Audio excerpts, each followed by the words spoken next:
अब वो थोड़ा जेनजीज ने बदल दिया उसको, क्या कर दिया है कि आज करे सो कल कर और कल करे सो परसों, इतनी जल्दी क्या है बेटा, जब जीना है परसों। जिस दिन आप अपने लक्ष्य को पूरा कर लोगे दुनिया तुम्हारे साथ चलेगी। कामयाब अकेले होना पड़ता है, कामयाबी के बाद दुनिया साथ देती है। तो लोग ये बोलेंगे कि अरे यार सेठ जी आए, 8 कार चलती है एक साथ, उनकी काफिला चलता है उनका। एक स्टार्टअप करो, सेटअप करो, सेकंड एग्जाम में भी ये ड्रेस पहन के आए हो और चप्पल नहीं पहने हो। तो वो टीचर बड़ी जो एग्जामिनर तो बहुत प्रभावित हुई और वो कहती है कि बन तो रहा है सब।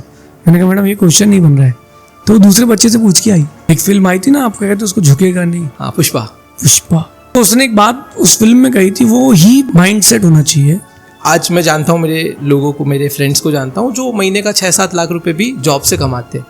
तो उस केस में वो बोलता है कि मैं बिजनेस क्यों ही करूँ, मेरे को 7 लाख रुपए तो मिल ही रहा है। 10 लाख रुपए का नहीं, 1 करोड़ रुपए महीने का पैकेज क्यों ना हो, लेकिन है वो नौकर।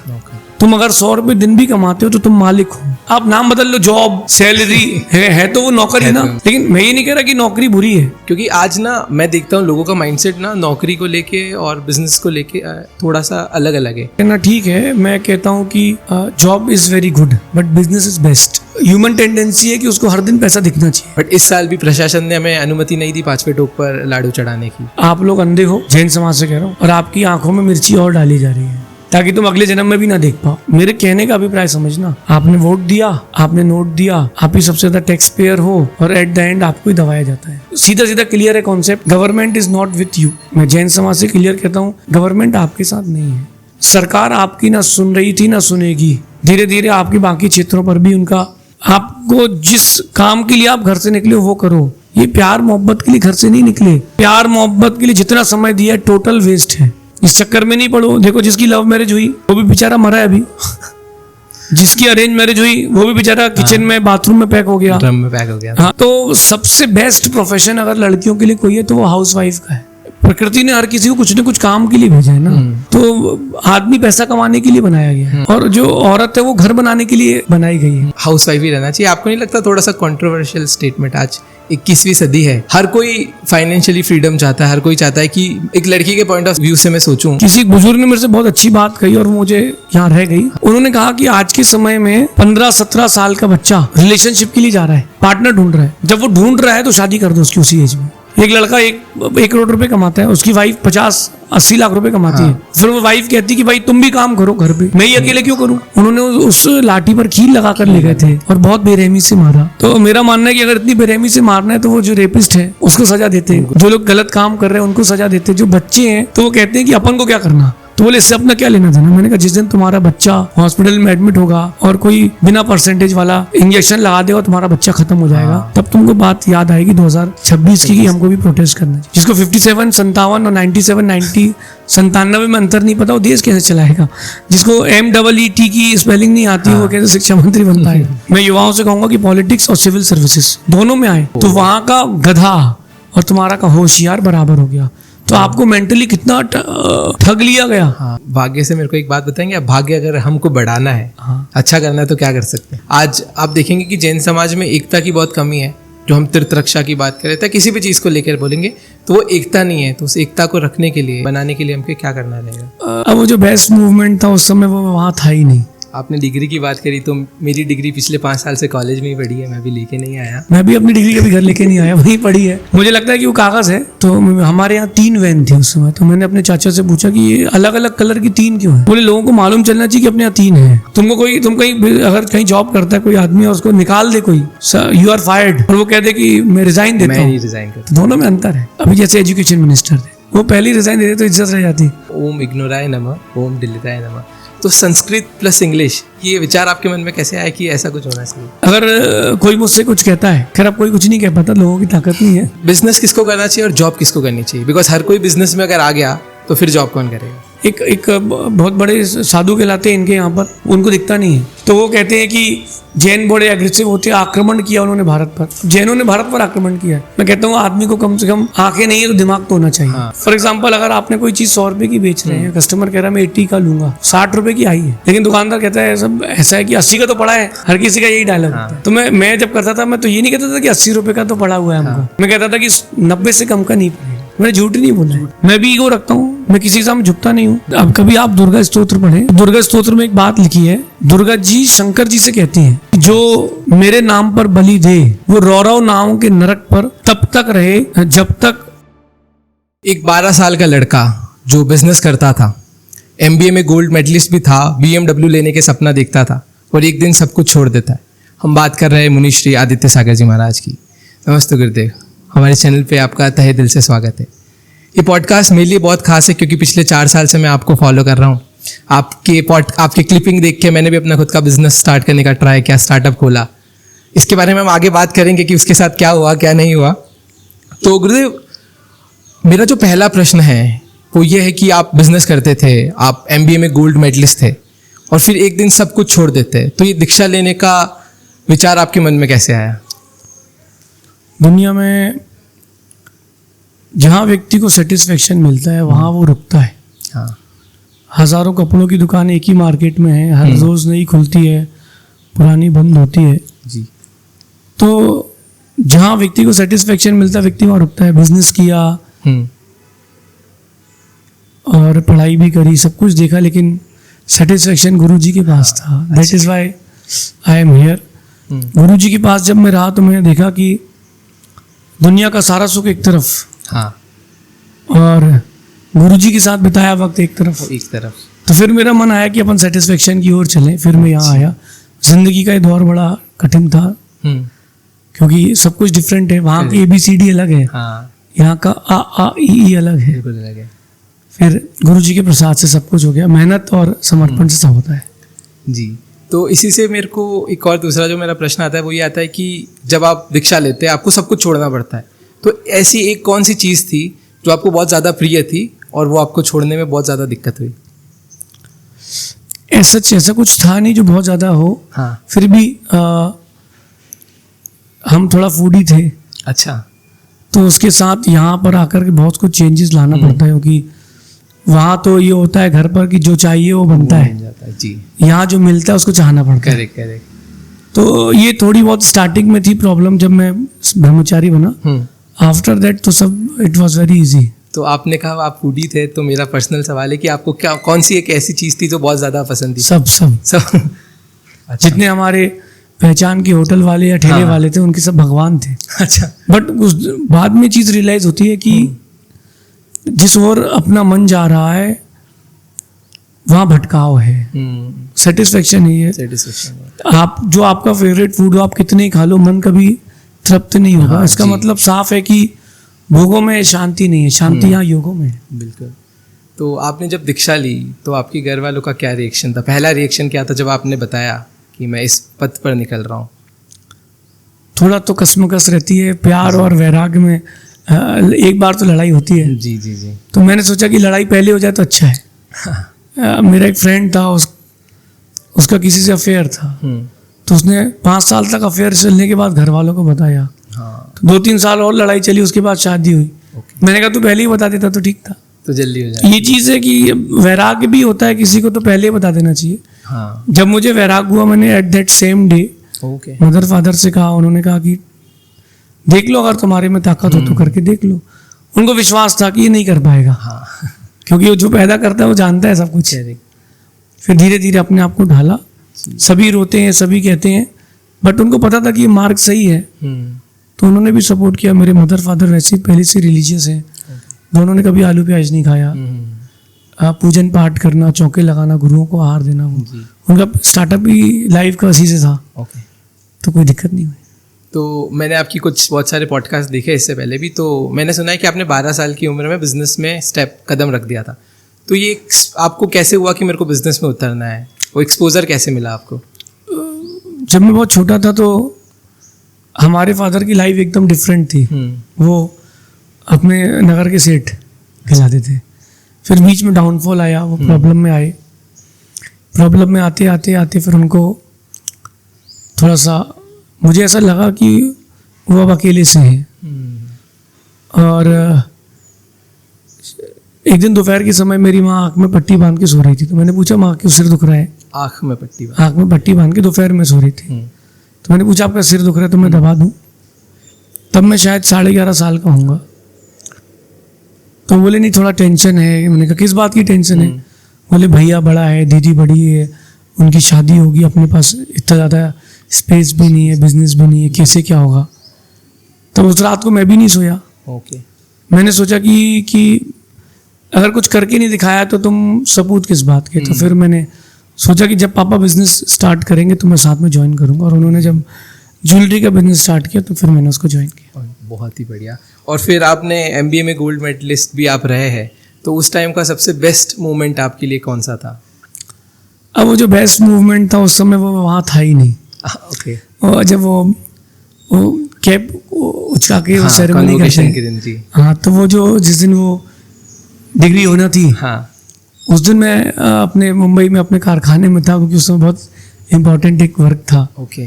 तो वो मैंने छोड़ दिया। अच्छा, आपने वो कॉन्वोकेशन हाँ, लिया? क्योंकि मेरे लिए बिजनेस फर्स्ट था।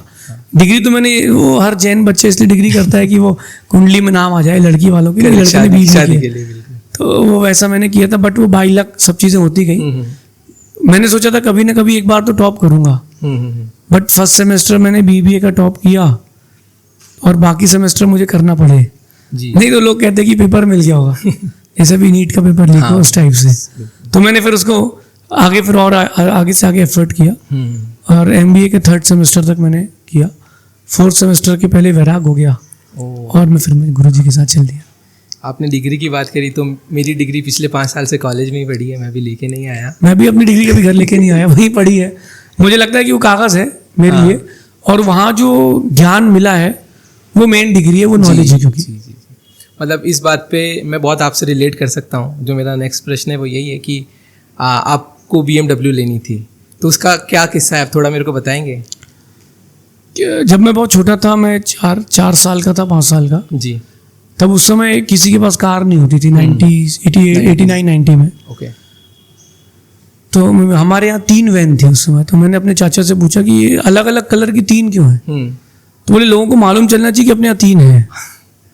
फिर वो डाउनफॉल आया लाइफ का। फिर मैंने सोचा कि एक कार तो लेंगे जी। तो फर्स्ट कार मैंने 800 सोचा था, मारुति 800, ताकि वो भिड़ते भिड़ते अपन सीख जाएंगे।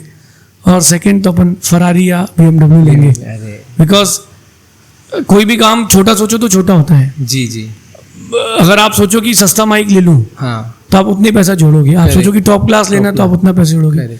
जितना बड़ा आपका माइंडसेट या विजन होगा जी, आप परिश्रम भी उतना बड़ा करते हैं। तो इससे मेरे को एक बात जो समझ में आती है वो आप बोल रहे हो कि मैनिफेस्टेशन, तो क्या वाकई मैनिफेस्टेशन? हाँ, मैनिफेस्टेशन होता है, और मैनिफेस्टेशन के साथ साथ हमें अपना पुरुषार्थ परिश्रम जोड़ना पड़ता है। उदयपुर में अपन सिटी पैलेस को ले लेते हैं। एक आदमी रोज बाहर खड़े होकर सोचता है कि यार ये दिन ही होटल में खरीद लूंगा, वो नहीं खरीद पाएगा, क्योंकि सिर्फ वो सोच रहा है।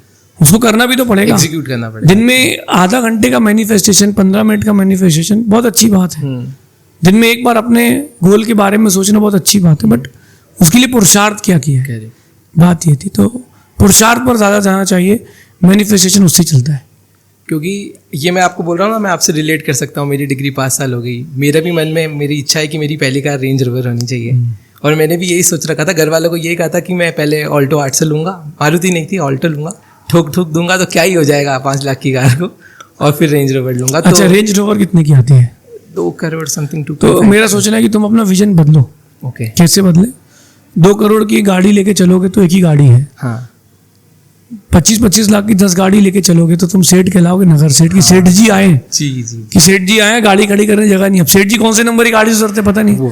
जितना मेंटेनेंस में तुम्हारा खर्चा रेंज रोवर में होगा, उतनी 25 लाख वाली 10 कार में होगा। जी बिल्कुल। तो अगर अपन जो दुनिया कर रही है वो नहीं करना है, हाँ, सब रेंज रोवर, कोई BMW, कोई किसी की ओर भाग रहा है, अपन अपनी अलग क्रिएटिविटी बनाए। करेक्ट। जब आप अपनी अलग क्रिएटिविटी बनाते हैं तब लोग आपको फॉलो करते हैं। ये बात है। तो आप अगर 10-8 कार लेके चलते हो और मेंटेनेंस में उतनी पैसा लगा है, करेक्ट, तो लोग तो लोग ये बोलेंगे कि अरे यार सेठ जी आए, 8 कार चलती है, साथ उनकी काफिला चलता है, तो ये ज्यादा इफेक्टिव है।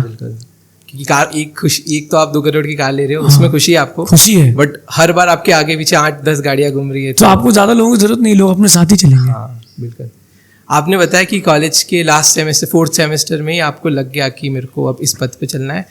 तो ऐसा क्या आपके साथ सिचुएशन हुआ जब आप गुरुदेव से मिले, जब आपको लगा कि यार नहीं, मेरे को इस पद पे निकलना है? देखिए, ऐसा है कि वैराग्य बोल के नहीं आता, कभी भी आ जाता है। जैसे एक छोटा बच्चा है, आप उसको भी कुछ खिला दो, हो सकता है आधा घंटे बाद वो बोले कि भूख लगी है, तो भूख कभी भी लग सकती है, करेक्ट। मृत्यु कभी भी आ सकती है, वैराग्य भी कभी भी आ सकता है। 2008 में जब मैंने पहली बार गुरुजी के दर्शन किए, फिर लाइफ में उनको देख करके थोड़ा चेंजेस आया। वो ज़्यादा लोगों से बोलते नहीं थे, बच्चों को बड़ा स्नेह देते थे, और 10 लक्षण पर्यूषण पर्व में शिविर लगा, तब मुझे लगा कि मैं कर सकता हूँ। मैंने लाइफ का पहला उपवास वहीं किया, और MBA का जो 3rd सेमेस्टर था उसके एग्जाम्स पर्यूषण में ही थे। अच्छा। तो सेंटर पास में था। हाँ। मैंने जाकर के एग्जाम्स दिए, तो जो टीचर थी वो मुझसे पूछ रही थी कि तुम सेकंड एग्जाम में भी ये ड्रेस पहन के आए हो और चप्पल नहीं पहने हो। मैंने बोला कि हम लोग शिविर में हैं, तो हमारे यहाँ पर्यूषण चल रहा है, चप्पल नहीं पहनते हम लोग, इन कपड़ों की छूट लेकर के मैं आया हूँ। तो वो टीचर बड़ी, जो एग्जामिनर, तो बहुत प्रभावित हुई, और वो कहती है कि बन तो रहा है सब। मैंने कहा मैडम ये क्वेश्चन नहीं बन रहा है। तो दूसरे बच्चे से पूछ के आई, अरे बोले रिलीजियस है बच्चा, शिविर में बैठा है। तो उन्होंने बताया मुझे, कई बार उन्होंने बताया, जहाँ मैं अटक गया तो देखती थी कहाँ अटक गया, वो दूसरा के पेपर में देख करके बताती थी कि इसको ये लिखो। तो इतना काइंडनेस आ गई, क्योंकि रिलीजन, अगर आप रिलीजियस रहते हैं तो व्यक्ति की काइंडनेस आपके साथ जुड़ती है, और उसके बाद फिर मन बन गया कि चलना है, तो फिर मैं चल दिया। और मैं काफ़ी, जैसे आपको बताया, आपसे बहुत रिलेट करता हूँ, तो क्या मैं भी किसी दिन साधु तो नहीं बन जाऊँगा? मैं बोलता हूँ कि बनना ना बनना हमारे पुरुषार्थ पर है। लोग कहते हैं किस्मत, मैं कहता हूँ किस्मत हम बनाते हैं, किस्मत हम मिटाते हैं। रावण ने अपनी किस्मत खुद बनाई और खुद मिटाई, राम ने अपनी किस्मत खुद बनाई और खुद उसको टॉप पर ले गए। तो किस्मत बनाना हमारे हाथ में है, वो हमारे मेहनत पर डिपेंड करता है। जिस दिन आप मेरी जैसे दृष्टि रखोगे, उस दिन वैराग हो सकता है। एग्जैक्टली लाइफ का जब एंड आता है ना, तब सब जीरो होता है, और प्रकृति आपसे सब कुछ छीनना चालू कर देती है। आपके दांत छीन लेगी, आपकी स्मृति छीन लेगी, आपका चलना छीन लेगी, आपका भोजन छीन लेगी। तो प्रकृति एक दिन छीनेगी। तो मैं कहता हूँ कि छीनने के पहले तुरंत छोड़ दो। एक एटीट्यूड रहेगा कि हमने छोड़ा है जी। तुम कहीं अगर कहीं जॉब करता है कोई आदमी और उसको निकाल दे कोई, यू आर फायर्ड, और वो कह दे कि मैं रिजाइन देता हूँ, तो दोनों में अंतर है। अभी जैसे एजुकेशन मिनिस्टर थे, वो पहले रिजाइन देते तो इज्जत रह जाती है। इतना होता है, इतना होने के बाद तो फिर करना ही पड़ता है ये चीज़। जो अभी मैं नेक्स्ट प्रश्न है वो ये कि आपके कुछ डायलॉग्स बहुत फेमस है, जिसमें से एक है ओम इग्नोराय नमः, ओम डिलिताय नमः। तो संस्कृत प्लस इंग्लिश, ये विचार आपके मन में कैसे आया कि ऐसा कुछ होना चाहिए? कहते हैं ना कि आवश्यकता आविष्कार की जननी है। 2020 की बात है, मैं किसी ऐसे जगह पर पहुंचा जहां पर एक भी व्यक्ति मुझे लॉयल नहीं मिला, जिससे मैं भी अपनी बात करूं कि अपना है, और वो बाहर जाकर के मेरी बात बता दे। तो मुझे लगा कि अब मैंने उसी दिन कहा कि ओम इग्नोराय नमः, अपने आप वो अंदर से हो। और मेरे से बहुत सारे लोगों ने कहा कि ये इंग्लिश का शब्द है, उसमें संस्कृत की विभक्ति कैसे लगाएंगे। तो मैंने उनसे कहा कि आप थोड़ा सा संस्कृत यूनिवर्सिटी जाइए। आजकल संस्कृत की यूनिवर्सिटी ने कुछ शब्दों के, इंग्लिश शब्दों को एज इट इज इंग्लिश में संस्कृत में स्वीकार लिया। कंप्यूटर को कंप्यूटर ले लिया है। तो मैंने कहा जब वहाँ ले सकते तो यहाँ भी ले सकते हैं। और ये चीज़ें जो है ये अपने आप को फ्रस्ट्रेशन से बचाने के लिए है। इसलिए ओम इग्नोराय नमः, घोर इग्नोराय नमः, घनघोर इग्नोराय नमः, डिलीटाय नमः, नाउ न्यू वर्जन फॉर्मेटाय नमः। बिकॉज क्या होता है ना, अक्सर कभी कभी घर पे पापा के साथ छोटी मोटी नोकझोंक हो गई या मम्मी के साथ हो गई, मेरे पापा इज ऑलवेज ओम इग्नोराय नमः। उनका फिक्स डायलॉग है कि यार कुछ हुआ तो ये बोलेंगे ही बोलेंगे। बेस्ट। अभी कल एक दिल्ली से कपल आए थे। तो मैंने उनसे पूछा कि आप क्या देख करके मेरे पास आए हो। तो उनकी वाइफ कहती है कि आपको जब भी सुनती हूँ तो ऐसा लगता है कि कोई बड़ा भाई गले में हाथ डाल के कहता है चल चल छोड़ यार, सब अच्छा है, ओम इग्नोराय नमः। तो वो मुझे बहुत अच्छा लगा कि उन्होंने भी उस चीज़ को अपनी लाइफ में अपनाया है। ये चीज़ जो है ये किसी को दुखी करने के लिए नहीं है, ये बात अपने आप को फ्रस्ट्रेशन से बचाने के लिए है। जी। अगर आप फ्रस्ट्रेशन में जाएंगे ना तो एक दिन डिप्रेशन में भी जाएंगे, चीज़ें वो हासिल नहीं हो पाएंगी जो चाहिए। तो हमें फ्रस्ट्रेशन से बचने के लिए कुछ ना कुछ तो करना चाहिए। अब हर किसी से आप ओम इग्नोराय नमः नहीं कर सकते ना, मुंह पे तो कह ही नहीं सकते, आदमी चिढ़ जाएगा। तो मैं 3 स्टेप प्रोसेस अपने साथ रखता हूँ। अच्छा। अगर कोई मुझसे कुछ कहता है, खैर अब कोई कुछ नहीं कह पाता, लोगों की ताकत नहीं है, पहले लोग कहते थे। तो अगर कोई मुझसे कुछ कह दे तो मैं अपने मन में सोचता था, तो जैसे कोई बोले कि आपसे बैठते नहीं बनता है, तो मैं मन में सोचता था तो क्या? तो और इसके बाद भी अगर वो बोलता रहे तो मैं सेकंड स्टेप करता था, आगे बढ़, मन में कि आगे बढ़। और इसके बाद भी अगर वो लगा है मेरे पीछे पड़ा हुआ है तो मैं थर्ड स्टेप अपने अंदर रखता था, तेरे जैसे बहुत आते हैं। तो ये चीज़ें क्या है, फ्रस्ट्रेशन निकालने की है, लेकिन कहने से संबंध बिगड़ सकता है। ये अपना फ्रस्ट्रेशन निकालने के लिए बाहर कहेंगे तो आपके एडिकेट्स खत्म हो जाएंगे। अब मेरे जो नेक्स्ट जो क्वेश्चंस है वो करियर को और यूथ को लेकर है, क्योंकि आज मेजोरिटी आपको यूथ बहुत ज़्यादा फॉलो करती है, मैं भी उन्हीं में से एक हूँ। तो आपका खुद का बिजनेस रहा है, आप MBA में गोल्ड मेडलिस्ट भी रहे, तो वैसे तो आप हमेशा कहते रहते हैं कि हमको बिजनेस करना चाहिए, बट बिजनेस किसको करना चाहिए और जॉब किसको करनी चाहिए? बिकॉज हर कोई बिजनेस में अगर आ गया तो फिर जॉब कौन करेगा? ये मैं बोलता हूँ कभी मत सोचो कि हर कोई बिजनेस में आ गया तो क्या होगा। जिसकी जितनी योग्यता है वो उतना ही प्राप्त करता है। मेरा कॉन्सेप्ट फिक्स है कि अगर आपके पास आत्मविश्वास है जी तो आप बिजनेस करें, आपके पास आत्मविश्वास है तो आप बिजनेस करें, सक्सेसफुल बनेंगे। आपके पास आत्मविश्वास नहीं है, दूसरों पर विश्वास जमा करके नौकरी करें। हर किसी के पास इन्वेस्टमेंट नहीं होता, हर किसी के पास जज्बा नहीं होता जी। जो एक बार जॉब में चला जाता है वो बड़ा कंफर्ट जोन में चला जाता है। तुम इन सब चीजों से हट करके हाथों में या भाग्य की रेखाओं में कहीं कि बिजनेस नहीं होता, बिजनेस आपके माइंड में होता है। किसी ने मुझसे पूछा कि क्या बिजनेस करें, मैंने कहा जिसमें पैसे कमा सकते हो बिजनेस करना। बिल्कुल। कोई भी बिजनेस छोटा नहीं होता। आप बस स्टैंड पर फ्रूट्स बेच सकते हो, हाँ। आप किसी हॉस्पिटल के बाहर कर सकते हो, अभी किसी दवाखाने के नीचे आप पेपर बैग्स बेच सकते हो, आप कुछ भी कर सकते हो। कोई भी बिजनेस छोटा नहीं होता। पहला दिन, 10वां दिन, 50वां दिन ये कठिन दिन होते हैं, फिर सक्सेस आती है। ऐसा कोई सक्सेस इजीली नहीं आती। बिजनेस में आई गेस बहुत ज़्यादा स्ट्रगल भी इनिशियली फेसेस में आपके लिए। देखिए रिस्क भी है, सब कुछ है, बट मैं कहता हूँ कि अगर कोई बिजनेस स्टार्ट करना चाहता है तो करियर के लिए मैं बोलूँगा कि एक स्टार्टअप करो, सेटअप करो, फिर थोड़े दिन बाद सेकंड स्टार्टअप करो, ऐसे 8-10 स्टार्टअप करो छोटे छोटे। जी। अगर किसी को माना कि 1 करोड़ रुपए इन्वेस्ट करना है तो मैं बोलूँगा कि वो 25 लाख के, 5 लाख के, 20 लाख के, 10 लाख के 8-10 स्टार्टअप करें। इसमें से 1-2 फेल हो जाएंगे, लेकिन बाकी जो बचे वो ब्रांड बन जाएंगे। तो ये थोड़ा माइंड सेट करना पड़ेगा। मेरा प्रश्न ये इसलिए भी था गुरुदेव, क्योंकि आपके ये रील्स देखकर, शॉर्ट्स देख के मैं बहुत ज़्यादा मोटिवेट हुआ। मैं बैंगलोर में जॉब करता था, काफ़ी अच्छा खासा पैकेज था, महीने का 2-3 लाख रुपए मिलता था, बट फिर भी मैंने जॉब क्विट किया, अपना स्टार्टअप खोला, फेल हुआ, अपना ऑनलाइन बिजनेस खोला, फेल हुआ। बट मेरा प्रश्न ये था कि आज मैं जानता हूँ मेरे लोगों को, मेरे फ्रेंड्स को जानता हूँ जो महीने का 6-7 लाख रुपए भी जॉब से कमाते हैं। तो उस केस में वो बोलता है कि मैं बिजनेस क्यों ही करूँ, मेरे को 7 लाख रुपए तो मिल ही रहा है। फिर देखो ऐसा है कि बात इज्जत की है। एक फिल्म आई थी ना, आपको कहते उसको झुकेगा नहीं। हाँ, पुष्पा। मैंने देखी नहीं, ये लोग सब डायलॉग मारते तो मुझे मालूम चला। तो उसने एक बात उस फिल्म में कही थी, वो ही एक आदमी का एक माइंडसेट होना चाहिए। उसने एक बात ये कही थी कि मैं 5% अगर लेता हूँ कमीशन तो मैं नौकर हूँ, 4% में मैं पार्टनर हूँ। आप मेरी इस बात को पकड़ना, 10 लाख रुपए का नहीं, 1 करोड़ रुपए महीने का पैकेज क्यों ना हो, लेकिन है वो नौकर। तुम अगर 100 रुपए दिन भी कमाते हो तो तुम मालिक हो। तो एक इज्जत की बात होती है कि मैं मालिक हूँ। उसको छुट्टी चाहिए तो बहुत छुट्टी नहीं देगा, सर प्लीज सर, वो कभी भी निकाल सकता है। तुम कभी भी दुकान मंगल करके आ सकते हो।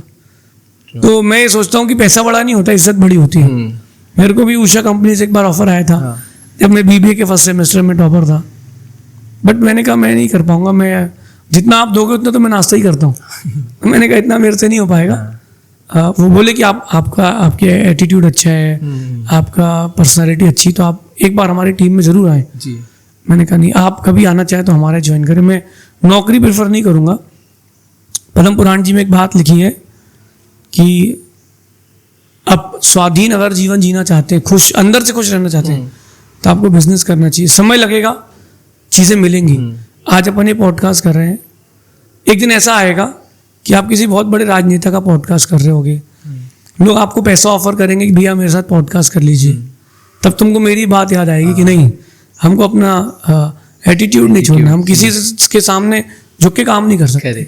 नौकरी करना, आप नाम बदल लो, जॉब, सैलरी है तो वो नौकरी ना, नौकरी, यस। लेकिन मैं ये नहीं कह रहा कि नौकरी बुरी है, जिनका जो इच्छा है वो करें, लेकिन बिजनेस करना बेस्ट है।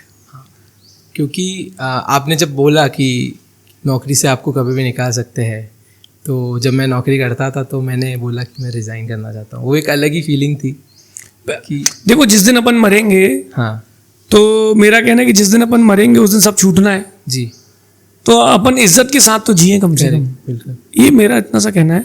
क्योंकि आज ना मैं देखता हूँ लोगों का माइंडसेट ना नौकरी को लेके और बिजनेस को लेके थोड़ा सा अलग अलग है। आज मैं मेरे एरिया में देखता हूँ कि जो आदमी नौकरी कर रहा है, भले वो फिर सिर्फ 40-50 हज़ार रुपये कमा रहा है, और एक जना बिजनेस कर रहा है सेम एज का, वो 10 लाख रुपए महीना भी कमा रहा है, तो नौकरी वाले को ज़्यादा इज्जत मिल रही है आजकल समाज में, जो मेरे एरिया में। आपका कहना ठीक है, मैं कहता हूँ कि जॉब इज़ वेरी गुड, हाँ, बट बिजनेस इज़ बेस्ट। जी। और भले ही समाज उसको आज इज्जत दे रही है, लेकिन आप देखो उसका आने वाला कल बड़ा परेशान करेगा उसको, क्योंकि वो धार्मिकता से दूर हो गया। उसको ऐसी जगह जॉब करना पड़ रही है जहाँ मंदिर दूर है, उसको सब चीज़ों का एक मेंटेनेंस करना पड़ता है कि इसकी EMI भरना, उसका ये करना, फिर जॉब छोड़ के कहीं और जाएगा। तो लगता है बहुत अच्छा है, लेकिन बिजनेसमैन अपने धर्म को बना के रख सकता है, ये भी एक बहुत बड़ा पॉइंट है। अगर मैं आपके नगर आता हूँ और आप बेंगलुरु जॉब कर रहे हो, तो आप गुरु को हार नहीं दे पाओगे, लेकिन अगर आप दुकान कर रहे हो तो आप दुकान मंगल करके हार देना सकते हो, पूजा करने जा सकते हो, धार्मिकता बनी रह सकती है। तो इसी से मेरा जो अगला प्रश्न है वो ये है कि सपोज मैं जॉब कर रहा हूँ XYZ कंपनी में और मेरे को बिजनेस स्टार्ट करना है, तो क्या तुरंत जॉब छोड़ देना सही है, या फिर ये थोड़ा सा माइंड सेट करके करना चाहिए। ह्यूमन टेंडेंसी है कि उसको हर दिन पैसा दिखना चाहिए। जॉब करने वाले को लगता है कि मैंने 15 दिन काम कर लिया है, अब इतनी सैलरी पक्की हो गई है। हाँ, एक बिजनेस करने वाले को लगता है कि आज 5,000 रुपये आ गया, 10,000 रुपये आ गया।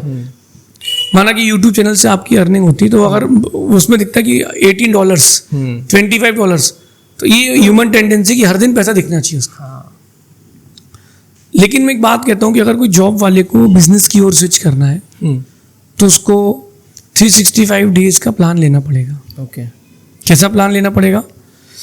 365 दिन का जो भी उसका खर्चा है, व्हाटसोएवर, फैमिली का, बच्चों का, कुछ भी खर्चा है, उन सारे खर्चों को वो अपने पास एक बार बैग में इकट्ठा करके रख ले कि 365 डेज में उसके 10 लाख रुपीस खर्च होने हैं। 10 लाख रुपए रख ले अपने पास पहले अलग। हाँ, अब वो 1 साल प्लानिंग करे कि मुझे क्या बिजनेस करना है, R&D करे।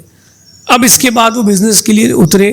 365 दिन है, एक दिन में सफलता नहीं मिलेगी, एक दिन जरूर मिलेगी, और आप बैकअप लेके चल रहे हो, तो which is very good for anyone. ठीक है, अभी यहाँ से मैं थोड़ा सा क्वेश्चन शिफ्ट करता हूँ, क्योंकि अभी 20 जुलाई को गिरनार पर निर्वाण का लाडू चढ़ने वाला था, बट इस साल भी प्रशासन ने हमें अनुमति नहीं दी 5वें टोक पर लाडू चढ़ाने की, पहले टोक पर ही चढ़ाने मिला। तो आपको क्या लगता है, क्या हमारे साथ बुरा व्यवहार नहीं हो रहा? मतलब मैं एक बात कहूँगा कि आप लोग अंधे हो, जैन समाज से कह रहा हूँ, और आपकी आंखों में मिर्ची और डाली जा रही है ताकि तुम अगले जन्म में भी ना देख पाओ। हाँ जी, मेरे कहने का अभिप्राय समझना। आपने वोट दिया, आपने नोट दिया, आप ही सबसे ज्यादा टैक्स पेयर हो, और एट द एंड आपको ही दबाया जाता है। जब समेत शिखर जी में न्यू ईयर के दिन एक से दिन ऐसा आता है कि जब अजैन बंधु चढ़ते हैं, तो हम लोग तो मना नहीं करते कुछ, है ना। हमारा कहना ये है कि हमारी चीज ही का अधिकार ही हमको नहीं है, तो हम क्यों नहीं बोलेंगे। बट सीधा सीधा क्लियर है concept, government is not with you. मैं जैन समाज से क्लियर कहता हूँ, गवर्नमेंट आपके साथ नहीं है। कई लोग मुझसे कहते हैं कि आप एंटी बीजेपी हैं, तो मैं बोलता हूँ कि अगर मैं एंटी बीजेपी हूँ तो मैं जैन मुनि नहीं रहूँगा। अगर मैं किसी पार्टी को सपोर्ट करता हूँ तो मैं जैन मुनि नहीं रहूँगा, क्योंकि जैन मुनि राजनीति नहीं करते। बिल्कुल, राजनीति का ज्ञान तो रखते लेकिन राजनीति नहीं करते। तो मैं किसी भी पार्टी का एंटी नहीं हूँ, मैं अपने जैन धर्म और जैन सिद्धांतों के लिए बोलूँगा। अब किसी को उसमें लगता कि वो एंटी है तो वो रहे, उससे कोई कहने से कुछ नहीं होता। किसी सरकार आपकी ना सुन रही थी ना सुनेगी, धीरे धीरे आपके बाकी क्षेत्रों पर भी उनका प्लान है, और वो इंटरनली कर रही है। थोड़ा जागना पड़ेगा, बहुत जागना पड़ेगा। कहीं ऐसा नहीं हो जाए कि अगले चुनाव में फिर आप वही करो जो आपने पिछली बार किया है। इस बार आपको सबको बदलना पड़ेगा, सबको बदलना पड़ेगा। और आप और आपके साथ जो लोग सपोर्टिव हैं आपके, उनको भी कहना पड़ेगा कि भाई उसको ही वोट देना जो तुम्हारे लिए काम करे। पार्टी वाइज या किसी एक लोगों को देख करके वोट ना दें, आप जो व्यक्ति काम कर रहे हैं उसको देख के वोट दें, फिर आप सही व्यक्ति का चयन पर कर पाएंगे। ये होता है राजनीतिक शास्त्र। जहाँ मोनोपोली आती है वहाँ सब कुछ चला जाता है। क्योंकि अभी हाल ही में आप देखेंगे तो शिखर जी को लेकर हो गया, अभी गिरनार जी पर चौथी टॉक पर भी भगवा कलर लगा दिया। बहुत सारी चीजें हो गई, गिरनार जी का हो गया, समित शिखर जी का होगा, अभी वो मेंटल गांधी गांधी तो उसने ये बोल दिया कि पिछी के लिए जैन मुनियों ने 15 लाख मोरों को मारा। इसके बाद भी गवर्नमेंट कोई उसमें सच कुछ भी शब्द नहीं आए। और भी घूमटगिरी का हुआ था तब भी कुछ नहीं आए। जैन मुनियों के ऊपर इतना कुछ हो जाता है तब भी कोई प्रधानमंत्री जी का एक शब्द नहीं आता। और मुरमुरे वाला अगर अच्छा बेच रहा हो तो उसके लिए कमेंट आ जाता है। तो मेरा ये कहना है कि आप लोग थोड़ा जो अंधभक्त का चश्मा लगाएं, वो बदले। वो वैसे अंधभक्त का चश्मा निकालना बहुत मुश्किल है, मैंने देखा है। होगा सब होगा, मेरा विश्वास है। अब यूथ है, जाग चुका है। अब आप देखो कि जिन बच्चों को डंडे पड़े अभी जंतर मंतर में ना, तो अब तो वो वोट नहीं देने वाले, भूल जाए गवर्नमेंट। बिल्कुल। अब ना वो वोट देंगे, ना उनके माता पिता देंगे, ना उनके रिलेटिव देंगे, क्योंकि वो बच्चा सबको कन्विंस करेगा। और वो एक व्यक्ति को बच्चे को डंडा नहीं मारा, इन्होंने हजारों बच्चों को डंडा मारा है।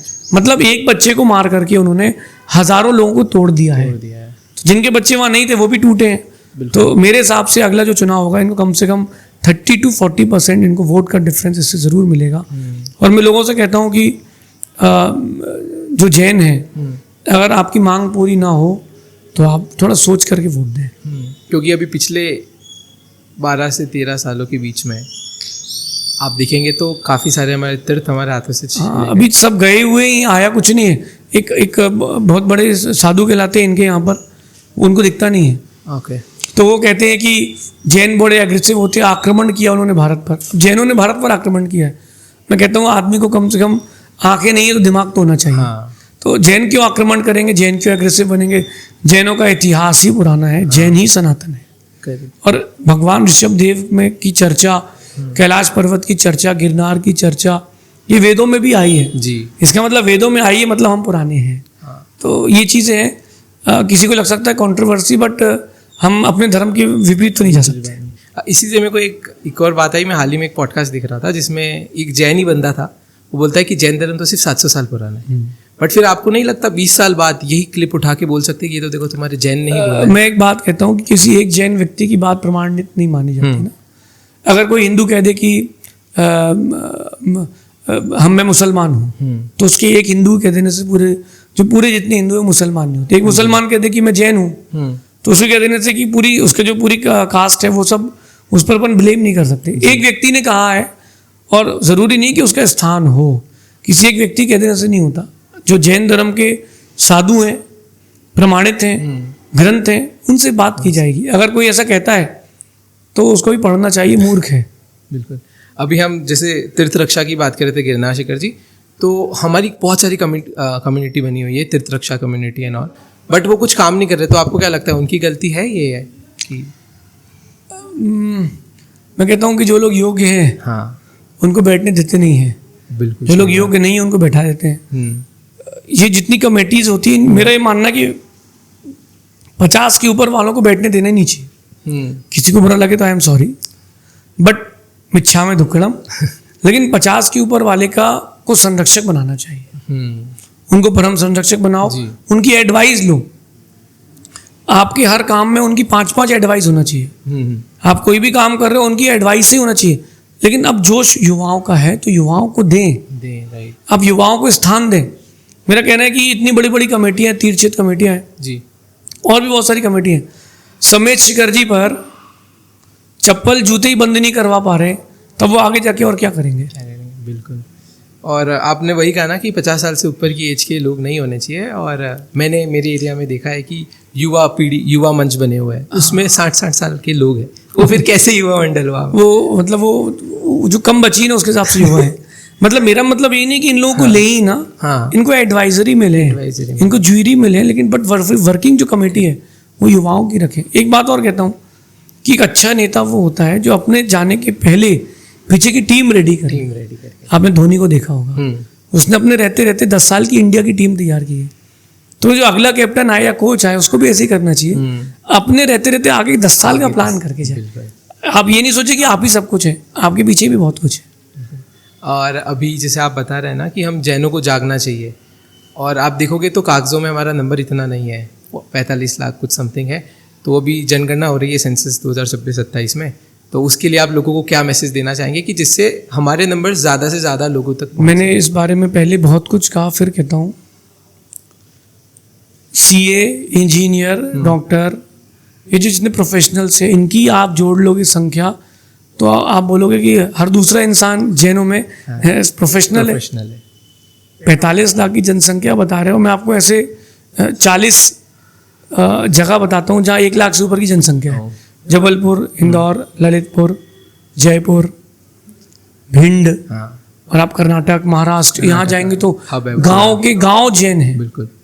तो ये जो गवर्नमेंट के आंकड़े हैं वो उनके केवल जैन नहीं लिखा, इसलिए ऐसे। मैं उदयपुर में हूँ तो यहाँ कोई रामावत है, कोई हापावत है, कोई बेलावत है, और खंडेलवाल समाज में पाटनी है, गंगवाल है, बहुत सारे गोत्र चलते हैं। एमपी में जाओगे तो वहाँ भी गोत्र चलते हैं। तो मेरा कहना है सभी जैनों से, आप अपने गोत्र के साथ जैन जरूर लगाएं। फॉर एग्जाम्पल कोई गंगवाल है तो रमेश गंगवाल जैन, अथवा रमेश जैन गंगवाल। तो इस बार जो जैन जनगणना है उसमें आप अलग से लिखें कि मेरा धर्म जैन है, क्योंकि गवर्नमेंट ने फैसिलिटी दी है आपको।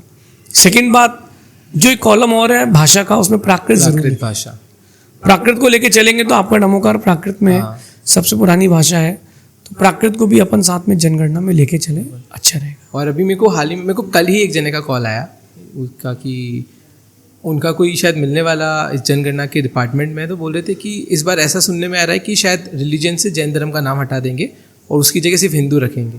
तो आई एम नॉट श्योर कि दिस इज कंफर्म। नहीं, ऐसा नहीं। गवर्नमेंट ने जो फॉर्म्स और जो कुछ भी लॉन्च किया है उसमें उन्होंने जैन का कॉलम अलग से दिया है, तो अलग से ही दिया हुआ है, फर्स्ट फेज में भी, सेकेंड फेज में भी, तो वो अलग से दिया। गवर्नमेंट इस मामले में सपोर्टिव है, बट अपन लोगों को जागरूक होने की बहुत ज़रूरत है जी।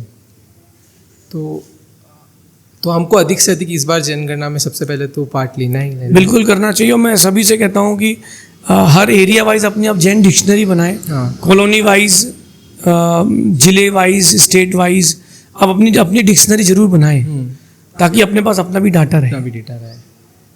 इसी से मेरे को डिक्शनरी से एक बात याद आई कि मैं जिस एरिया में रहता हूँ वहाँ समाज की कुछ बुक्स आती है, हर साल एक नई बुक्स आती है जिसमें नंबर और ये आता है।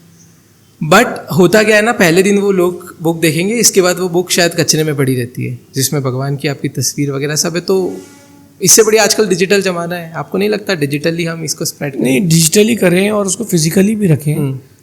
ये जो बुक्स हैं यही आगे जाके प्रमाण बनती हैं। तो मैं कहता हूँ कि एक बार डिजिटल तो रखें, क्योंकि अपन रिकॉर्ड कर रहे हैं, क्या पता करप्ट हो जाए, डाटा चला जाएगा। लेकिन वो जो प्रिंट हो गया है 100 साल बाद कुछ तो कागज रहेंगे। हो सकता है सिर्फ कवर अकेला बचे कि जैन समाज की, उदयपुर की, जैन समाज की, दिल्ली की डिक्शनरी, तो एक कवर तो रहेगा, तो वो कवर भी प्रमाणित रहेगा। तो दोनों करें, उसको आप फिजिकली भी रखें। और बिल्कुल मेरा जो अगला सवाल है वो थोड़ा मनी को लेकर है, एथिक्स को लेकर है। तो जब हम बिजनेस करते हैं तो मनी बहुत बड़ा फैक्टर रखता है। तो मेरा जो प्रश्न है वो ये कि ईमानदारी ज़्यादा ज़रूरी है या पैसा कमाना ज़्यादा ज़रूरी है? मतलब बिजनेस कर रहे हैं आप तो देखिए, दुकानदारी और ईमानदारी एक साथ नहीं चलता।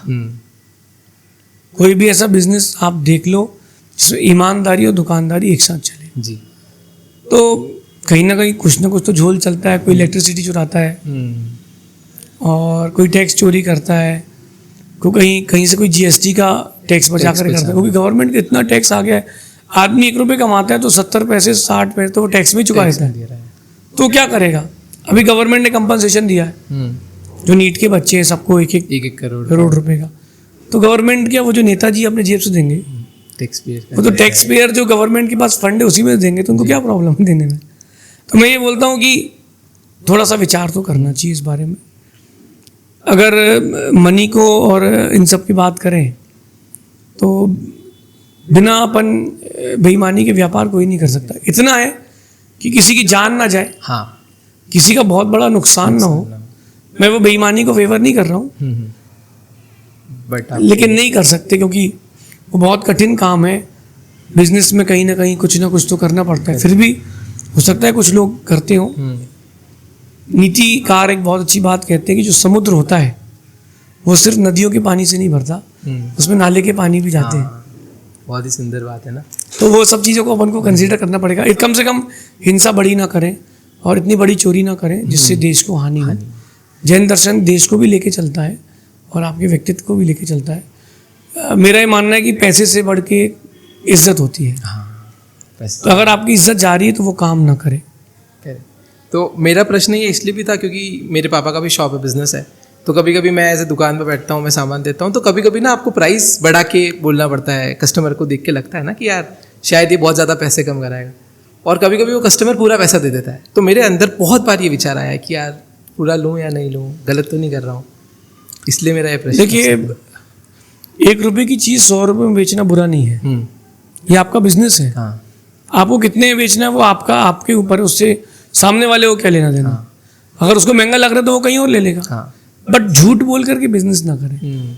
फॉर एग्जाम्पल, अगर आपने कोई चीज़ 100 रुपये की बेच रहे हैं, कस्टमर कह रहा है मैं 80 का लूंगा, 60 रुपये की आई है, लेकिन दुकानदार कहता है सब ऐसा है कि 80 का तो पड़ा है। हर किसी का यही डायलॉग होता है। तो मैं जब करता था, मैं तो ये नहीं कहता था कि 80 रुपये का तो पड़ा हुआ है हमको। मैं कहता था कि 90 से कम का नहीं पड़ेगा। तो मैंने झूठ नहीं बोला। झूठ नहीं बोला आपने। तो ये चीज़ है, और ये टेंडेंसी है वो ऑल ओवर द वर्ल्ड कि जो चीज़ महंगी होती है वो पहले बिकती है। तो जो चीज़ महंगी होती है वो पहले बिकती है। तो आप क्वालिटी वाइज कॉस्ट लिखें, उसकी परसेंटेज वाइज कभी भी कोई बिजनेस में कॉस्ट नहीं लिखनी चाहिए। अगर आप ये माइक का बिजनेस करते हैं तो मैं कहूँगा कि अगर ये माइक आप 5,000 रुपये का लाए हैं और आपको लगता है कि 20,000 का बिक जाएगा, क्वालिटी वाइज अच्छा है, तो आप 20,000 रुपये रेट डालो। ये मत लिखो कि 10% कमाना है। और आपको लगता है कोई चीज़ 20,000 की यार ज़्यादा चलेगी नहीं, उसको 21,000 में बेच के फ्री हो जाओ। ये बिजनेस का एक टैक्टिक्स है। तो क्या पैसा कमाना गलत है या फिर उसके लिए उसका मोह रखना, पैशन रखना गलत है? देखिए, पैसा कमाना बुरा नहीं है, उसका मोह भी करना बुरा नहीं है। आदमी ने कमाया तो मोह तो रहेगा। अब मैं साधु, मेरे पास मेरी पीछे है तो मैं उसका मोह रखता हूँ। हाँ जी। खैर मेरी पीछे कोई ले नहीं जाए। तो पैसा कमाना बुरा नहीं है, उसके प्रति मोह भी बुरा नहीं है, बट उसके बीच में जो दीवार है मर्यादा की, वो होना चाहिए। उतना ही मोह रखो जितना ज़रूरी है जी, और पैसा उतना ही कमाओ जितने में आप बिगड़ो नहीं। फॉर एक बात और लेता हूँ कि अगर माना कि तुम्हारी पहली जॉब 5,000 रुपये की लगती है, 5,000 रुपये की जॉब लगती तो तुम कम खाते हो, कम जाते हो, पैदल जाते हो। पैसा बचाना है। और धीरे धीरे वो जॉब 50,000 की हो गई, तो तुम नए कपड़े खरीदते हो, होटल में खाना खाने चले जाते हो। वही जॉब 5 लाख की हो गई तो डिनर करने गोवा जाते हो और वीकेंड्स में बाली जाते हो। और वही जॉब अगर 5 लाख से 50 लाख की हो गई तो फिर आदमी फिर दुबई घूमने जाता है हर महीने। तो पैसा जैसे बढ़ता है वैसे वैसे कंट्रोलिंग बढ़ना चाहिए। कंट्रोलिंग नहीं बढ़ेगी तो वो आपको बिगाड़ देगा। क्योंकि आज आप देखोगे जितने भी यंगस्टर है जो भी शायद कॉलेज में आने वाले हैं, जो 12th कर रहे हैं, मेरी काफ़ी यंगस्टर से बात होती है, एज मैं भी यंगस्टर ही हूँ 22-23 साल का। बट आज ना हर एक यंगस्टर को फाइनेंशियली फ्रीडम चाहिए। जितना जल्दी वो पैसा कमा सके उससे वो कमाना है। तो क्या ये सही है इस एज में ये सब रखना? आपको क्या लगता है इसके बारे में? जल्दी के कारण काम बिगड़ता है। बहुत पैसा कमाना अच्छी बात है, जल्दी पैसा कमाना अच्छी बात है। जल्दी के चक्कर में वीडियो गेम, सट्टा, इन सब में व्यक्ति लगता है और एकदम जीरो हो जाता है। पिता की, दादा की, परदादा की कमाई हुई ज़मीन एक मैच में ख़त्म हो जाती है। मतलब पिछले 100 साल का इतिहास एक बॉल में ख़त्म। ऐसा कैसे कर सकते हैं? तो जल्दीबाजी में पैसा ना कमाएं। हम बहुत पैसा कमाएं लेकिन जल्दी पैसा नहीं कमाएं। जिनको जल्दी पैसा कमाना है वो लॉस में रहेंगे। मैं आपको एक बहुत छोटी सी बात कहता हूँ बिटकॉइन के लिए। लोगों को लगता है कि इसमें बहुत पैसा है, लेकिन जब आदमी घुसता है ना तो घुसता जाता है। और 2030 तक ये बहुत रिस्की है। जो भी लोग ये जो ट्रेडिंग कर रहे हैं, ये आप समझ लीजिए कि 10 नहीं 1000 में से 999 लोग लॉस में रहेंगे जो ट्रेडिंग में जाएंगे। 2030-31 तक तो वेट करना चाहिए, फिर इसके बाद अगर आपको कुछ करना हो तो करो, लेकिन मेहनत करके पैसा कमाओ, ठीक है। क्योंकि आजकल ट्रेडिंग से ही मुझे समझ में आया कि आजकल ट्रेडिंग का फैशन बहुत बढ़ गया है। मेरे को कल परसों ही एक यंगस्टर ने बोला जो अभी कॉलेज में गई है कि राज भैया मेरे को ना ट्रेडिंग सीखनी है। तो मैंने उसको एक ही चीज़ बोली पहले तो कि अगर आपको तैरना सीखना है तो आपको पहले पानी भी होना चाहिए स्विमिंग पूल में। आपको ट्रेडिंग सीखनी है तो आपके पास पैसा होगा तो आप अच्छे से सीख पाओगे। तो मैं अब आपसे ना कुछ 5 रैपिड फायर क्वेश्चंस पूछता हूँ, इसके बाद हम आगे बढ़ेंगे। ये युवाओं को लेकर ही है क्योंकि युवा आपको सुनना पसंद करते हैं। तो पहला प्रश्न तो मेरा ये है कि आज के युवा की सबसे बड़ी स्ट्रेंथ आपको क्या लगती है? यंगस्टर की जो सबसे बड़ी स्ट्रेंथ है वो एग्रेशन, एग्रेसिवनेस। वो जो उनका एग्रेसिवनेस, उनका जो एग्रेशन है वो बहुत अच्छा है। और वो एग्रेशन जो होता है वो अपने देश की रक्षा के लिए भी जो भी हमने हाल ही में दिखा भी। हाँ। सबसे बड़ी वीकनेस एक यंगस्टर की? Short temper. Short temper. वो बहुत जल्दी शॉर्ट टेम्पर होते हैं, बहुत जल्दी हाइपर हो जाते हैं, वो उनके लिए लॉसफुल है। इस पे आई थिंक मेरे को भी काम करना पड़ेगा। अगर आज के युवा को सिर्फ एक आदत बदलनी हो तो वो कौन सी होगी आपके हिसाब से? Fast food and reel scrolling. Doom scrolling, reel scrolling और फास्ट फूड। फास्ट फूड, क्योंकि वो सब इतना केमिकल्स और अनहाइजीनिक चीज़ों से मिला होता है कि वो व्यक्ति बचेगा नहीं। Correct. एक 9 साल की बच्ची, मैं 9 years ओल्ड एक बच्ची की बात कर रहा हूँ, एक कपड़े की दुकानदार के पास की, जो उसने मुझे बताया। तो उन्होंने पूछा कि बेटा तुम अभी कौन से कॉलेज में हो? ओके। तो मैं भी शॉक हो गया। 9th class. मैंने पूछा कि 9th क्लास की बच्ची से आप ऐसा क्यों पूछ रहे हो? बोले उसकी फिजिक ही ऐसी थी कि वो जैसे किसी कॉलेज की बच्ची हो। उसके फादर से पूछा कि ये क्या हो गया इसको, 9 साल की है। बोले वो बच्चे तो बच्चों की मानना पड़ता है, दिन भर में उसको pizza cold drink, pizza cold drink, pizza cold drink, यही क्रम चलता है। शायद मेरी बेटी ने पिछले 3 साल में घर में दाना भी नहीं खाया। और वो जो केमिकल्स है वो बॉडी में बहुत ज़्यादा इफेक्ट कर रहे हैं ये चीज़। हाँ, मैंने भी देखा है कि मेरे नोन में ही बहुत सारे लोग हैं तो उनकी बड़े भाई या बड़ी बहन ज़्यादा छोटे दिखते हैं एज़ कम्पेयर टू छोटे भाई या बहन। वो ज़्यादा बड़े दिखते हैं। जो मेरा चौथा क्वेश्चन है वो ये है कि एक ऐसा डायलॉग या फिर एक ऐसा कोट जो आप यंगस्टर को देना चाहोगे, वो क्या होगा जो लाइफ की हर सिचुएशन में काम करे? अभी नहीं तो कभी नहीं। अभी नहीं तो कभी नहीं। अगर आपने जो आज कर लिया तो आज कर लिया, बाद में कुछ नहीं कर पाओगे। गया हुआ पैसा आ सकता है, गए हुए रिश्ते आ सकते हैं, टूटा हुआ कांच भी जुड़ सकता है, लेकिन गया हुआ वक्त लौट के नहीं आता। तो अगर आप आज कुछ नहीं कर पाए तो आज वो दिन लौट के नहीं आए जी। क्रिकेट देखा है आपने, 50 ओवर का मैच है तो जो ओवर निकल गया वो लौट के नहीं आएगा। आप अगर वो ओवर मेडन चला गया है, अगले ओवर में तुम 36 रन बना सकते हो, लेकिन उस ओवर को वापस नहीं ला सकते। तो अभी नहीं तो कभी नहीं। आप जो कुछ करना चाहते हो वो आज से ही स्टार्ट करें। अब पहले के लोग कहते थे कि कल करे सो आज कर और आज करे सो अब, पल में परलय होत है बहुरी करेगा कब।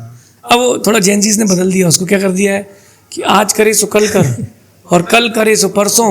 इतनी जल्दी क्या है बेटा, जब जीना है परसों। तो ये जैनजीज ने इसको बदल दिया है। अभी नहीं तो कभी नहीं, आपको आज ही करना चाहिए जी। आज आप देखोगे तो सोशल मीडिया की वजह से कंपैरिजन करना बहुत ज़्यादा बढ़ गया है। आप सोशल मीडिया की वजह से आपको एक तो आप कंपेयर कर रहे हो लोगों से अपनी लाइफ को, एंजाइटी बढ़ रही है। तो उस केस में एक यंगस्टर को क्या करना चाहिए, कैसे कंपेयर करना बंद करें? गलती सोशल मीडिया की नहीं है, गलती हमारी सोच की है। इसी सोशल मीडिया के दम पर पे आज अभी युवाओं की जीत हुई है ना रिसेंटली ना। तो सोशल मीडिया बुरा नहीं, लोग मुझे भी सोशल मीडिया में सुनते हैं। सोशल मीडिया बुरा नहीं, बच्चे लोग सोशल मीडिया से बहुत अच्छी जानकारी लेकर के अपनी पढ़ाई को सपोर्ट कर रहे हैं। यूट्यूब हो चाहे इंस्टाग्राम हो, फेसबुक हो, बुरा नहीं है। बुरा है आपका उसके प्रति गलत आकर्षण। आपकी बहन या आपकी माँ, वो भी तो स्त्री है, तो वो गलत नहीं है। अगर कोई उनके बारे में गलत सोचता है तो वो व्यक्ति बुरा है, वो गलत है। तो सोशल मीडिया में मैं बोलता हूँ कि सोशल मीडिया बुरा नहीं है, बट हमारा जो उसके प्रति अट्रैक्शन ज़्यादा हो रहा है वो चीज़ ज़्यादा गलत हो रही है। कहीं ना कहीं हमको सोशल मीडिया से अट्रैक्ट तो हो, लेकिन अपनी फील्ड से रिलेटेड ही अट्रैक्ट हो, ज़्यादा अच्छा है। तो अब हम जैन फिलॉसफी पे बात करते हैं। वैसे तो मेरे प्रश्न मोस्टली बिजनेस करियर को लेकर ही है। तो पहला प्रश्न है, जैन धर्म में पैसे कमाने की सोच क्या है, क्या सही है? जैन धर्म कहता है अर्थ पुरुषार्थ, धर्म पुरुषार्थ, अर्थ पुरुषार्थ, काम पुरुषार्थ, मोक्ष पुरुषार्थ। तो जैन धर्म मना नहीं करता। जैन धर्म कहता है कि यस, आपको पैसा कमाना चाहिए, पैसा कमाना बुरा नहीं है, बट इतना ना हो जाए कि हम खुद को भूल जाएं, धर्म को भूल जाएं। पैसा कमाएं, मैं तो कह रहा हूँ कि इतना कमाए कि पूरे मोहल्ले के घर खरीद करके उसमें पैसा भर लिया जाए। लेकिन अपन उसको तो पैसे के चक्कर में धार्मिकता नहीं छोड़े। करेक्ट। रिलेशन, फैमिली और रिलीजन ये इफेक्टेड नहीं होना चाहिए।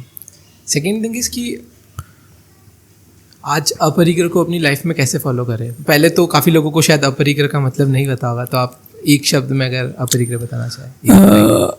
जैन दर्शन का सिद्धांत है अपरिग्रहवाद। तो ये दो फेस में जाता है। एक हमारा अपरिग्रहवाद, हमारे पास कुछ भी नहीं है, मेरे पास कुछ भी नहीं है ना, मैं पीछे का मंडल लिया हूँ, ना मठ है, ना घर है, ना कोई बैंक बैलेंस है, मेरे पास कुछ नहीं है, मैं जीरो हूँ लेकिन हीरो हूँ। ये अपरिग्रह श्रमणों की अपेक्षा से, एक अपरिग्रह एक श्रावक की अपेक्षा से, तो वो लिमिटेशंस में जाएगा। एक श्रावक उसको लिमिटेड करेगा, इसका मतलब जो अनवांटेड या अनयूजफुल चीज़ है उसको छोड़ते जाएगा। 50 जोड़ी कपड़े कर लेगा, 100 जोड़ी कपड़े, लिमिटेशंस कर लेगा। तो मैं तो जैन जी से एक बात कहूँगा कि अगर अनलिमिटेड होना है तो आपको लिमिटेड होना चाहिए। ज़्यादा कपड़े रहेंगे तो आप चॉइस में ही बिजी रह जाओगे, आपके पास ज़्यादा चीज़ें रहेंगी तो फिर आप उसमें ही कंफ्यूज रहोगे। वकीलों की एक सी ड्रेस होती है, डॉक्टरों की एक सी ड्रेस होती है, सैनिकों की एक सी ड्रेस होती है, पुलिस वालों की एक सी ड्रेस होती है, जज की एक सी ड्रेस होती है।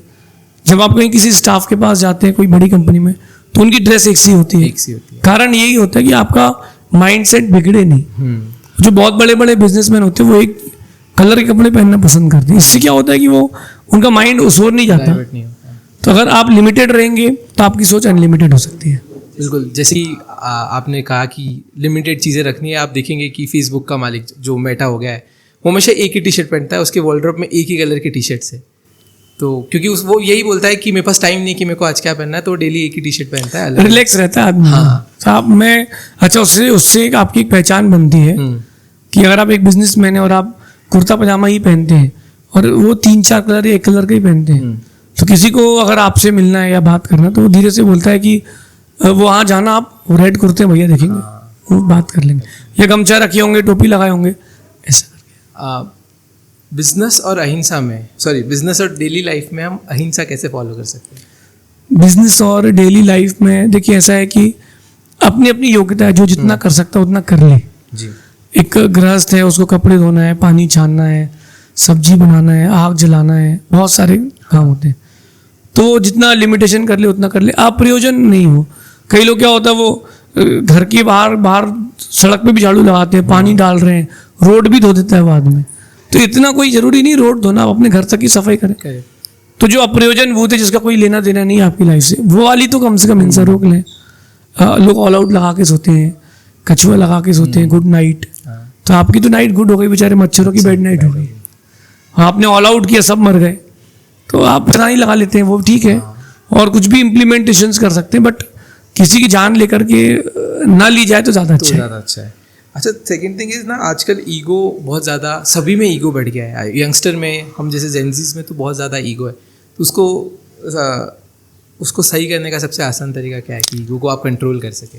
देखिए, वो जो आ चुका है उसको जाने नहीं दे सकते, उसका यूज़ कर सकते हैं। अच्छा। एक बात मैं आपसे कहता हूँ कि आपने कोई ग्रुप बनाया, 10 दोस्तों का ग्रुप बनाया, लेकिन उसमें से 5 एक्टिव है, 5 एक्टिव नहीं है, तो एक बैक ऑफ द माइंड से आवाज आती है कि इन 5 को तो बाहर कर दो, और तुमने 5 को बाहर किया और 5 पक्के दुश्मन बन जाएंगे दोस्त की जगह।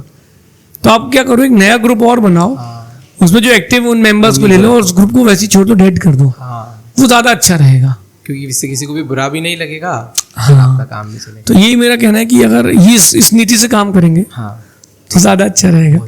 ईगो जो है, ईगो बहुत अच्छी चीज़ है, ईगो के दम पर ही सारे काम होते हैं। तो अगर उसको राइट वे दिया जाए तो बुरा नहीं है। नदी का बहाव, नदी जितना तेज बहती है समुद्र में उतना तेज जाती है, लेकिन अगर नदी का बहाव नदी के रास्ते को छोड़ करके शहर में घुस जाए तो उसको बाढ़ कह देते हैं। तो पानी बहना नदी का बाढ़ नहीं है, रास्ता बदल दे वो अपना, भटक जाए तो बाढ़। ईगो हर इंसान में है, पहले भी था। जो राजा महाराजा मराठे रहे हैं, राजस्थान के जो राजा महाराजा रहे हैं, वो ईगो के दम पर ही नहीं झुके। और ये जो ईगो है बहुत अच्छा होता है, बट उसको दिशा सही देना चाहिए। और ईगो में अगर दिशा दे दी आपने, मैं भी ईगो रखता हूँ, मैं किसी के सामने झुकता नहीं हूँ। झुकने से तात्पर्य अगर कोई गलत है तो मैं उसको एक्सेप्ट नहीं करता हूँ, बट मैं अपनी ईगो को राइट वे देता हूँ। तो ईगो को राइट वे दें, ज़्यादा अच्छा है। क्योंकि वही है, क्योंकि आज आप में अगर ईगो है और आप ईगो को सही जगह यूज़ करते हो तो आप जिंदगी में बहुत कुछ फोड़ सकते हो। ये मैंने देखा है, मेरा पर्सनल एक्सपीरियंस भी रहा है। अगला सवाल जो मेरा ये है कि आज काफ़ी सारे यंगस्टर बाहर जाके पढ़ाई कर रहे हैं, मे बी अब्रॉड हो गया या फिर घर से कहीं दूर है, तो वहाँ पे जाकर वो जैनिज्म को कैसे फॉलो कर सकते हैं? इस क्वेश्चन के आंसर के पहले मैं एक बात और बोलता हूँ।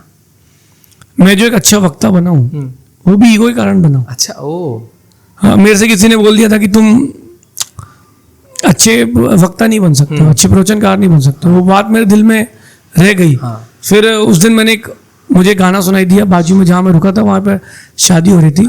मेरी आवाज़ ही पहचान है, नाम गुम जाएगा, चेहरा ये बदल जाएगा। तब मैंने सोचा कि नहीं, अब इस पे काम करना है। बात ईगो पे आ गई है। तो फिर मैंने सोचा कि अब तुमको प्रवचनकार ही बनना है। तो ये बात 2017 की है। अच्छा, ओके। फिर मैंने अपने आप को मोल्ड किया और फिर मैंने कहा कि एक दिन आएगा कि सिर्फ मेरी चलेगी। और आज तो फिर मैंने उस ईगो को लेके चला, तो मैंने ईगो को राइट वे दिया। ये बात थी। और आज मेरे हिसाब से हर कोई आपको पहले प्रायोरिटी देगा। अगर किसी का प्रवचन है, किसी को आपको सुनना है, तो मैं पर्सनली हूँ, अगर 10 मुनि हूँ, मैं किसी का डिसरिस्पेक्ट नहीं कर रहा। ऑफकोर्स सभी अच्छे हैं अपने आप में, बट मैं पर्सनली आपके पास आता बिकॉज आप जिस हिसाब से बताते हैं, प्रवचन देते हैं, वो कहीं ना कहीं अंदर क्लिक करता है। मेरा ही मानना है कि आप प्रैक्टिकली कोई भी काम करोगे सक्सेसफुल बनोगे। हाँ, श्योर।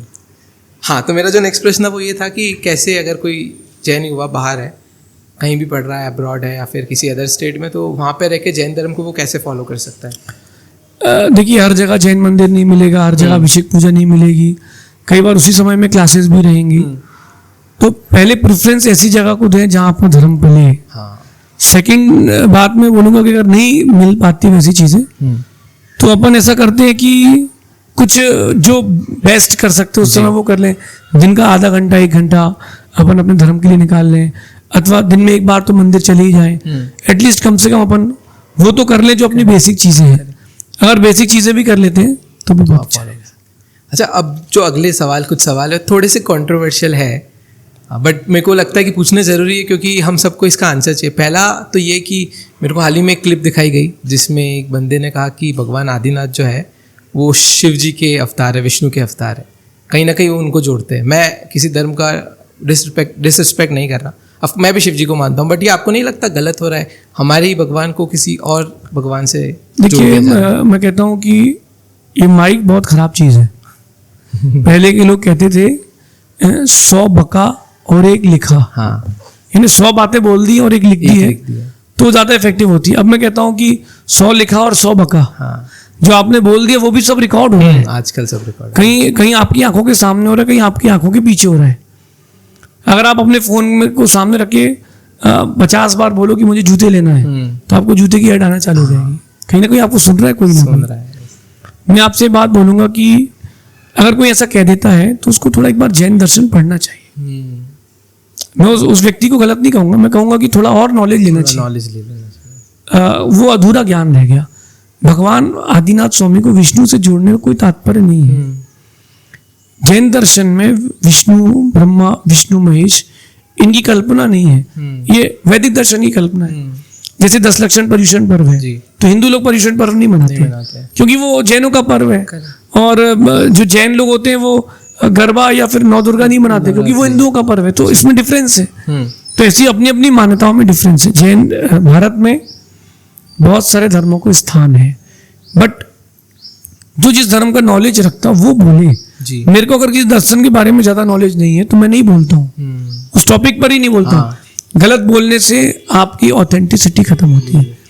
कोई चाहे एडवोकेट हो, जज हो, डॉक्टर हो, साधु भी क्यों ना हो, अगर वो बिना पढ़े बोलते या किसी के प्रेशर में बोलते तो मैं मानता हूँ कि उनकी प्रामाणिकता खत्म होगी। जैन दर्शन हिंदू दर्शन से बहुत अंतर रखता है क्योंकि जैन दर्शन में कहीं भी हिंसा नहीं होती जी। अगर कोई मेरी बात को बुरा ना माने तो मैं एक बात बोलता हूँ कि एक धर्म मानने वाले ऐसे हैं जो बकरे को काट के खा जाते हैं, और एक धर्म को मानने वाले ऐसे कि जो बकरे को काट के उसकी बलि चढ़ा देते हैं जी। तो what is the difference between इन टू पीपल्स? इन दोनों धर्मों में, इन दोनों व्यक्तियों में क्या अंतर है? दोनों कंडीशन में वो बकरा तो मरा ही है ना बेचारा। एक ने खा करके उसको खत्म किया है, एक ने काट के आग में डाल कर खत्म किया है। खत्म तो किया ही है ना। तो जैन दर्शन हिंदू दर्शन से बहुत डिफरेंट है क्योंकि जैन दर्शन में ही अहिंसा पलती है। ये बात है। मतलब मेरे को ऐसा लगता है कि एक भगवान है, कोई भी है, आप किसी भी धर्म में है, वो ऐसा नहीं चाहेगा कि किसी भी जीव की आप हत्या करें। अब कभी आप दुर्गा स्तोत्र पढ़ें, हाँ तो दुर्गा स्तोत्र में एक बात लिखी है, दुर्गा जी शंकर जी से कहती हैं, मैं उसकी हिंदी बोल रहा हूँ, हाँ कि जो मेरे नाम पर बलि दे वो रौरव नाम के नरक पर तब तक रहे जब तक जितने उसके शरीर में रोम खंड है उतने लाख वर्ष तक वो नरक में रहे। ऐसा दुर्गा पुराण में लिखा है, दुर्गा स्तोत्र में लिखा है। तो कोई भी धर्म ये नहीं कहता कि हिंसा करे, ये बीच की लोगों की जोड़ी हुई कल्पनाएं हैं, क्योंकि धर्म पाप नहीं होता, धर्म पुण्य होता है। बिल्कुल। इसी से ना आज आप देखेंगे अधिकतर जैन मंदिर में, जो बड़े बड़े हमारे अतिशय क्षेत्र भी है, वहाँ पे नॉन जैन पुजारी है, जैन पुजारी है, और शायद उसकी वजह से कहीं ना कहीं वो तीर्थ हमारा, वो मंदिर हमारा खतरे में आता है। तो आपको नहीं लगता उसकी जगह शायद जैन पुजारी होने चाहिए? यहाँ प्रॉब्लम पुजारियों से नहीं है, पुजारियों से नहीं है, व्यवस्थापकों से है। पहले भी बहुत सारी नॉन जेन्स पुजारी रखे गए थे, बट जो व्यवस्थापक है उनको स्ट्रिक्ट रहना चाहिए। मैं संघ का नायक हूँ, तो अभी अपन यहाँ पॉडकास्ट कर रहे हैं, तो लेकिन पीछे से मैं वहाँ व्यवस्था देख करके आया हूँ। मैंने लिबरल नहीं छोड़ा है, उनको आगे का निर्देश देकर के आया हूँ कि अगर मैं इतने बजे तक नहीं आता हूँ तो फिर आप अपनी स्टडीज सेकेंड पीरियड चालू कर देना, स्वाध्याय चालू कर देना, मैं फिर आके ज्वाइन कर लूँगा। तो जो अपन अगर किसी ब्राह्मण या किसी और कास्ट के व्यक्ति को पूजा में रखते हैं तो आपको पीछे से बैकअप से सब कुछ देखना चाहिए। घर बनाते तो लेबर के साथ लेबर बनना पड़ता है। अगर किसी व्यक्ति को रखा तो आप पहले से उसकी सब जांच पड़ताल रखें, उसके ऊपर नजर रखें। कोई जैन व्यक्ति भी तो गलत कर सकता है, अपन ऐसे किसी को ब्लेम नहीं करें। तो कोई जैन भी गलत कर सकता है, तो आपको ऊपर से ध्यान रखना चाहिए कि जैन मंदिर या कोई और अदर एक्टिविटीज तो नहीं हो रही है। अगर हो रही है तो वी शुड चेंज इट, और बाकी जिसको रखें उसको थोड़ा सा समझा करके रखना चाहिए। नहीं रखें ज़्यादा अच्छा, क्योंकि वो आपकी संस्कृति से परिचित नहीं है।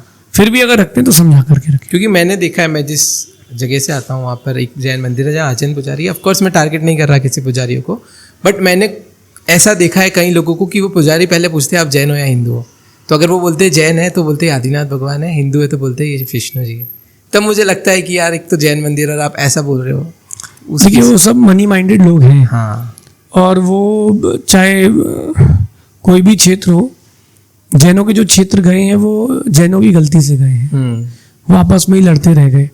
चाहे हमारा केदारनाथ हो, हमारा केसरिया जी हो, चाहे हमारा बालाजी हो, तो जो कुछ भी हमारा गया है गवर्नमेंट ने सबको प्रूव किया। चाहे गिरनार जी हो, गवर्नमेंट के रिकॉर्ड्स में है कि जैन है, फिर भी हमारा, क्योंकि अपन ही आपस में लड़ते रहते हैं। बात यहाँ आती है वही है, मतलब हो सकता है मैं शायद ही काट दूं, बट मैं भी ऋषभदेव से ही हूँ। मैं ऋषभदेव मंदिर की बात कर रहा हूँ। मैंने बहुत सारी चीज़ें देखी है, और कुछ लोग तो ऐसे जो लाइक पुजारी है बट वो ऐसा बिहेव करते हैं कि हम ही हैं, तुम कौन हो। मैं भी गया हूँ ऋषभदेव केसरिया जी, बट मैं सोचता हूँ कि अगर अपन ये बातें बोलते रहेंगे तो कम से कम रिकॉर्ड्स में सच तो रहेगा कि 21st सेंचुरी में भी ये ऋषभदेव जैनों का था, 19th सेंचुरी में भी था, बीच में कब्जा हुआ बट जैनों का था। 25th सेंचुरी में भी किसी न किसी को जरूर बोलना चाहिए कि ऋषभदेव केसरिया जी जैनों का है। बोलते रहेंगे तो अपना बचा रहेगा, क्योंकि आप किसी भी हिंदू भगवान की आकृति ऐसी नहीं बनती जैसी है। बिल्कुल। तो अपन को जरूर बोलना चाहिए जी, और खुल के बोलना चाहिए, जो होगा देखेंगे। वो बात तो है। एक बार डर के जियोगे तो डर के खेलोगे। जब कोई फास्ट बॉलर ने बॉल करी, एक बार बैट्समैन को लग गई तो या तो वो आउट होगा या ओवर मेडन जाएगा। और अगली बॉल में उसने शॉट मार दिया तो आगे की 10 ओवर जो बॉलिंग करेगा वो पूरे उसके रहेंगे। तो अपन को डरना नहीं चाहिए। गलत तो गलत, सही को सही कहें, बट समय पर कहें, असमय में ना कहें, अच्छे से कहें, बुरे ढंग से ना कहें। अब ना मैं वापस से थोड़ा सा यूथ पे आता हूँ। आपका एक और डायलॉग मुझे अभी एकदम से याद आया, विच इज कि आपका IQ, विच इज क्या था, आपका आई कैन आपके IQ से बड़ा होना चाहिए। तो मतलब ये पहली बार आपने कहाँ बोला था? कितना मस्त डायलॉग है कि आपका IQ। मैं एक मीटिंग कर रहा था तो एक बच्चे ने बोला कि IQ बढ़ाने के लिए क्या किया जाए। तो मैंने कहा IQ से कुछ नहीं होता, आई कैन से होता है। आपके पास आई कैन होना चाहिए कि मैं कर सकता हूँ। और ये डायलॉग मैंने 2018 में लिखा था। अच्छा। वो कंडीशन ऐसी आ गई थी कि मैं डिप्रेशन में था। वो डिप्रेशन कैसा था, फ्रैक्शन ऑफ सेकेंड्स का ही था। अच्छा। मैं कन्नड़ा सीखने के लिए जब बेंगलुरु गया तो प्रॉब्लम ये आई कि कन्नड़ा लैंग्वेज सीखना बहुत कठिन है। और मैं सीख रहा था हाड़े Kannada, first BC, second BC, third BC, अच्छा, 5th AD। मैं ये वाली कन्नड़ा सीख रहा था, तो उसकी जो स्क्रिप्ट है बहुत टफ है। राइट। तो जो मुझे पढ़ाने आए थे डॉक्टर पी कृष्णमूर्ति, वो HAL में इंजीनियर थे। मैंने उस कागज को आधा घंटे तक चारों तरफ घुमा करके देखा, मुझे समझ में नहीं आया कि सीधा कहाँ से। तब मैंने सोचा कि यार अपन से तो नहीं हो पाएगा। हाँ। तो मैं थोड़ा सा सोचा कि यार अगर लौट के जाऊंगा गुरुजी के पास और नहीं सीख के गया हूँ, हाँ। तो यही बोलेंगे कि यार तू पीछे कैसे हट गया। फिर मैंने शाम को सेल्फ मोटिवेशन किया, अपने आप का मोड बदला, और फिर मैंने गुरुजी की फोटो लगाई, उसमें कागज लगाया, नीचे लिखा कि यस यू कैन, यस। और नीचे एक थंब बनाया और खुद लिखा yes I will okay. And I can and I will. तो मैंने ये लिखा और फिर मैंने पढ़ाई चालू करी। 3 साल का कोर्स मैंने 13 दिन में पूरा किया। फिर 3 साल का कोर्स आपने 13 दिन में पूरा किया। उसको शासन शिलालेख का कोर्स कहते हैं। हाँ। तो मैंने 13 दिन में पूरा किया। तब मैंने सोचा कि अपना आई कैन होना चाहिए, क्योंकि मेरे पास अगर IQ इतना अच्छा होता तो मैं शायद 12th में ही बहुत अच्छे परसेंटेज लाता। हाँ। तो 10th और 12th में मेरे 97% थे मिला के। 10th और 12th को मिला के 90 से। तो 10th 12th मिला करके मेरे 97% थे। हाँ। बट मैंने क्या किया, उस समय मेरा IQ हो सकता है कि ज़्यादा अच्छा नहीं था, हाँ। बट मैंने अपने आई कैन पर बिलीव किया, और आई कैन पर जब बिलीव किया तो मैंने चीज़ों को प्राप्त कर लिया। ओके। मेरे को भी लगता है शायद मेरे भी मिला कि इतने ही परसेंटेज हुए होंगे। हाँ, तो मैं जब मेरे 12th में परसेंटेज आए और इकोनॉमिक्स में 33 आए, तो मेरी क्लास की एक लड़की ने बोला कि मेरे 98% आए हैं। तो मैंने कहा कि मेरे 48% आए हैं। हाँ। बोले मेरे 50% ज़्यादा हैं। तो मैंने एक बात कही कि परसेंटेज तो आ गए हैं, पास की डिग्री दोनों के पास है, कल से नौकरी चाहिए तो आ सकते हो हमारे यहाँ। बात ये है। यस। तो अभी ना मैं थोड़ा सा रिलेशनशिप की तरफ आना चाहता हूँ, बिकॉज आज एक यूथ को आप देखोगे तो इन सब चीज़ों में बहुत फंसा हुआ है। बट मेरे को वो लाइन अभी तक आपकी निकल नहीं रही है कि नौकरी चाहिए तो आ जाना, स्वैग माइंडसेट। हाँ, नौकरी तो मैंने उसको कहा कि नौकरी चाहिए तो आ जाना। तो वो बोले कि कितने की नौकरी दोगे? मैंने कहा जितने की कोई और रखेगा उससे 5,000 ज़्यादा हमसे ले लेना। लेकिन रखोगे तुम रहोगे नौकरी। हाँ, तुम रहोगे। तो मैंने उसको इस एटीट्यूड से कहा था, क्योंकि मैंने तब तक अपना बिजनेस स्टैब्लिश कर लिया था। Oh nice. 12th से पहले तक आपका बिजनेस था, एस्टेब्लिश हो गया था। हाँ, तो मैंने अपना बिजनेस स्टैब्लिश कर लिया था, तो मैं ये बोल पाया। हाँ। और उसके पास अभी कुछ नहीं था। हम मुझे नहीं पता कि वो लड़की कहाँ जॉब कर रही, हो सकता है स्क्रॉल करते उसको दिख जाए, वो बाईकास्ट वो अग्रवाल थी। हाँ। और हो सकता है उसको स्क्रॉल करते हुए दिख जाए कि यार ये तो लड़के ने बोला था, कर भी दिया है। हाँ। तो ये चीज़ है। और एक बात और बोलता हूँ मैं, किसी के कह देने से हाँ। हमको कभी डिमोरलाइज नहीं होना चाहिए। किसी ने कहा है, किसी के कह देने से कुछ नहीं होता। लोग हर दिन पहाड़ को खड़े होकर गाली देते हैं कि तू टूट जा। बादल हर दिन गाली देता है पहाड़ को कि तू झुक जा तो मैं निकल जाऊं। हाँ। लेकिन बादल किसी गाली नहीं सुनता, बादल सोचता है मुझे करना है। ये चीज अपने को एटीट्यूड बना के रखना चाहिए। अगर कोई कभी आपको डिमोरलाइज करता है तो we should improve our self, not prove. अगर प्रूव करने जा रहे हो तो बहुत छोटे हो, और इम्प्रूव कर रहे हो इम्प्रूव करना तो you are the best in the world. Correct, true. अभी वही मैं रिलेशनशिप पे आना चाहता हूँ। तो आज हर एक युवा को, हर एक यंगस्टर को रिलेशनशिप में आना है, नो मैटर वो क्या कर रहा है जिंदगी के किस फेज में। और इस चक्कर में मैंने देखा है काफ़ी समय कहीं गलत रिलेशनशिप में भी फंस जाते हैं, गलत होता है उनके साथ। तो उस केस में आप क्या एडवाइस देना चाहोगे एक यंगस्टर को? मैं एक एडवाइस दूंगा कि जिस काम के लिए घर से निकले हो जी, वो काम करो। पहले करें। मैं साधु बना हूँ तो मैं साधना के लिए घर से निकला हूं, तो मैं साधना कर रहा हूँ। जी। आप अगर एज अ प्रोफेशनल बात करें तो भी आप एज अ पॉडकास्टर बैठे हो, तो आपको वैसा प्रोफेशनल होना चाहिए। जी। कैमरामैन की टीम में तो उसको वैसा प्रोफेशनल रहना चाहिए, वो अपने काम पर ध्यान रखते हैं कि यार कहीं कोई चीज़ें बिगड़े नहीं। तो ये मैं आपसे कहूँगा कि एज अ प्रोफेशन, एक हर बच्चे को प्रोफेशनल होना चाहिए। आपको जिस काम के लिए आप घर से निकले हो वो करो। ये प्यार मोहब्बत के लिए घर से नहीं निकले, और प्यार मोहब्बत के लिए जितना समय दिया टोटल वेस्ट है। इस चक्कर में नहीं पड़ो। देखो, जिसकी लव मैरिज हुई वो भी बेचारा मरा है अभी। जिसकी अरेंज मैरिज हुई वो भी बेचारा किचन में बाथरूम में पैक हो गया, ड्रम में पैक हो गया। हाँ, जिसकी एंगेजमेंट हुई बेचारा वो भी निपट गया। तो इन सब चीजों में कुछ नहीं, आप पैसा कमाओ, इतना पैसा कमाओ कि आदमी तुम्हारे सामने झुक के रहे। देश के सबसे बड़े व्यक्ति को आपको अपने घर बुलाना है, वो नहीं आएगा। अगर वो किसी पार्टी का लीडर है तो अगर आप पार्टी फंड देते हो 500 करोड़ रुपए, दौड़ा दौड़ा तुम्हारे बेटे की शादी में भी आएगा। तो ये चीज है, आपको अपने लक्ष्य की ओर जाना चाहिए। पैसा इतना कमाओ कि और अपनी इज्जत इतनी कमाओ कि सब तुम्हारे सामने झुके। यहाँ की भाषा में कहते बाऊजी बाऊजी। तो वो इतना पैसा कमाओ या अपना इतना पद ऊपर कर लो कि लोग बाऊजी करके झुके। तो बच्चों से मेरा कहना है कि इन सब चक्कर में नहीं पढ़ो, ना डिग्री के चक्कर में पढ़ो, ठीक है, ना लड़की लड़के के चक्कर में पढ़ो। आप जिस काम के लिए घर से निकले हो वो करो, और उस काम को करोगे सक्सेसफुल बनोगे, दुनिया तुम्हारे पीछे चलेगी। अच्छा, ये मेरा थोड़ा पर्सनल सवाल भी है। आप MBA में गोल्ड मेडलिस्ट भी थे, आपकी लाइफ में बहुत कुछ कर रहे थे, पैसा भी था, तो क्या कभी आपकी कोई गर्लफ्रेंड रही है? ऐसा है कि मैंने अपने जीवन में एक ही काम किया है कि मेरे को पैसा कमाना था, बिजनेस करना था, तो मैंने बाकी चीज़ों में कुछ गौर नहीं किया। फ्रेंड्स तो बहुत थे, लेकिन ऐसा सच मैंने ऐसा कभी कोई किसी का रिलेशनशिप या मेरा कुछ भी नहीं था। मेरे पापा की बहुत बड़ी इज्जत थी। मैं अगर घर से अगर कहीं आधा किलोमीटर जाऊं कॉफ़ी पीने भी, तो पीछे से मेरे पापा के पास फोन आया था कि तेरा लड़का है कॉफ़ी पी रहा है। तो मैं तो उस बारे में कभी सोच ही नहीं सकता था। और फ्रेंड्स रहते थे, तो हमारे फ्रेंड सर्कल बहुत अच्छा था और हम लोग बहुत फ्रैंक भी थे, लेकिन दोस्त ही थे एक दूसरे के लिए।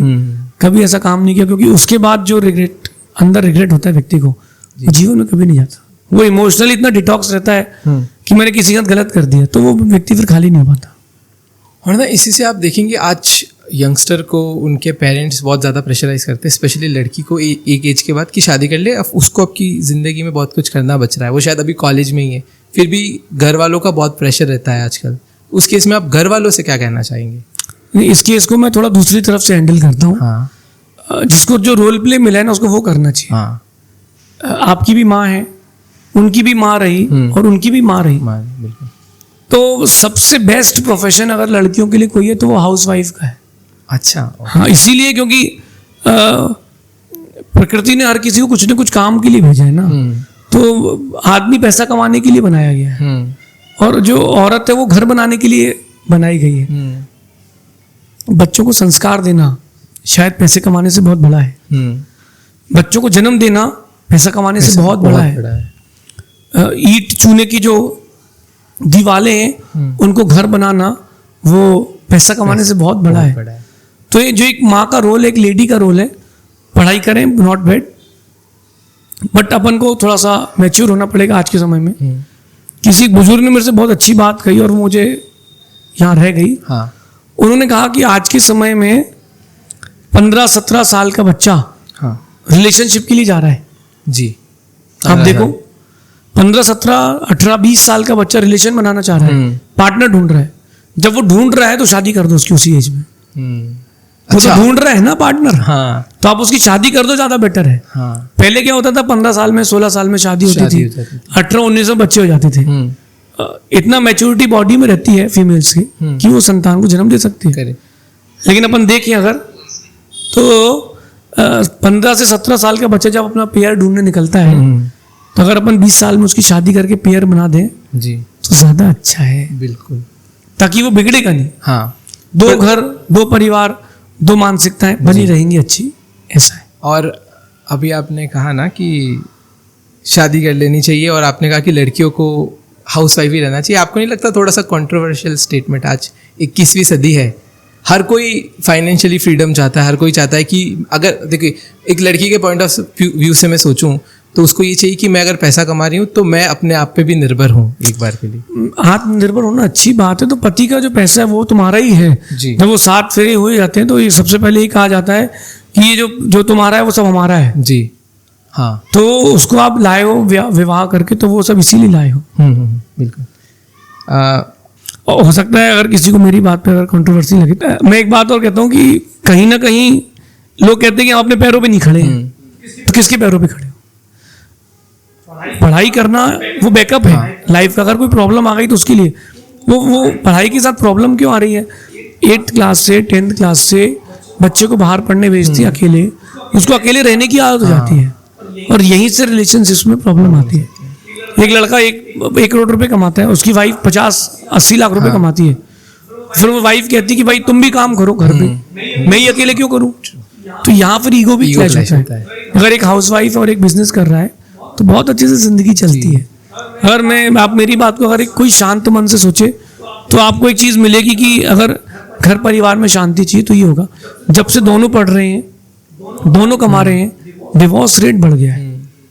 ज्यादा पढ़े लिखे होने से प्रॉब्लम हो जाती है। पढ़े लिखे तो होना चाहिए, बट उस पढ़ाई को लाइफ का ईगो नहीं बनाना चाहिए। ये चीज अच्छा, अभी आपने कहा कि 7th 8th से ही बच्चे को बाहर पढ़ने भेजते, तो आजकल ना ये ट्रेंड हो गया है। आप कहीं भी देखिए, आप अगर गांव में रहते तो सिटी में भेजने का ट्रेंड हो गया, आप सिटी में रहते हो तो अब्रॉड वो मेट्रो सिटी में भेजते हैं। तो क्या ये सही हो रहा है या गलत हो रहा है? बिकॉज आप इतनी कम एज में अपने ही बच्चों को अपन से इतना दूर कर रहे हो, तो वो कहीं ना कहीं अटैचमेंट। दो चीजें, या तो माता पिता का दिखावा है, माता पिता अपना स्टेटस बनाना चाहते हैं कि मेरा बच्चा बाहर रहा है। दूसरी चीज ये है कि बच्चे जो बाहर के लोगों को देख रहे हैं उनसे अट्रैक्ट हो रहे हैं कि हमको भी बाहर जाकर के एंजॉय करना है। एक बच्चे से मैंने पूछा कि तेरे फादर का बिजनेस जमाया, you should join your father's business, but वो बोला कि मुझे 4 साल तो जिंदगी जीना है। मैंने कहा क्या जिंदगी जीना है? सिगरेट पीना जिंदगी जीना है? शराब पीना, लड़कियों के साथ फ्लर्ट करना, ये क्या जिंदगी जीना है? बेटा इसको पाप कहते हैं जी। बट वो मेरी बात माना नहीं। 4 साल वो अपनी लाइफ एंजॉय करके आया, उसने क्या क्या नहीं किया मैं नहीं बोल सकता, बट मेरा इतना विश्वास, जिस दिन वो बाप बनेगा, किसी लड़की का बाप बनेगा, किसी लड़के का पिता बनेगा, तब उसको मेरी बात जरूर याद आएगी कि मैंने किसी के साथ गलत किया है तो मेरे बच्चों के साथ भी कोई ना कोई गलत जरूर करेगा। कर्मा रिटर्न्स। और वो सेल्फ रियलाइजेशन शायद उसको आज नहीं, हाँ, थोड़े दिन बाद होगा जी। अगला ना थोड़े से वापस से मैं करंट अफेयर्स पे आना चाहता हूँ अभी टॉपिक पे। अभी हमारी बात हुई थी लाठीचार्ज को लेकर। अभी जेनजीज का बहुत बड़ा प्रोटेस्ट हुआ था, तो जो लाठीचार्ज करी गई आपके हिसाब से क्या वो सही था या बहुत गलत था? देखिए अपन तो वहाँ थे नहीं, तो अपन एग्जैक्टली सिचुएशंस जो दिखी अपन को अपन वो बता रहे हैं, बट पुलिस वालों की इसमें कोई गलती नहीं है क्योंकि वो भी बेचारे नौकर हैं। उनको जैसा ऊपर से आदेश आया उन्होंने वैसे ही किया। बहुत सारे पुलिस वालों ने बच्चों को सिर्फ धक्का दिया, मारा नहीं, क्योंकि उनको उन बच्चों में अपने बच्चे दिखे। और बहुत सारे पुलिस वालों ने जो ऐसा गुंडे थे, उन्होंने उस लाठी पर कील लगा कर ले गए थे और बहुत बेरहमी से मारा। बिल्कुल। तो मेरा मानना है कि अगर इतनी बेरहमी से मारना है तो वो जो रेपिस्ट है उसको सजा देते, जो लोग गलत काम कर रहे हैं उनको सजा देते, जो बच्चे हैं जो अपनी बात रखने आए, और वो कोई बच्चा हाथ में कोई बम तो लिया नहीं था, कोई बच्चा अपने हाथ में कोई डंडा नहीं लिया था। अगर कोई बच्चा कोई रिएक्शन वैसे दे रहा है, बच्चे एग्रेसिव थे मैं मानता हूँ, बट उन्होंने किसी के साथ ऐसा मारा पीटी नहीं करी। जब उनके साथ लोगों ने की तब उन्होंने करी। तो सिचुएशंस जो थी लोगों ने सिचुएशन समझी नहीं।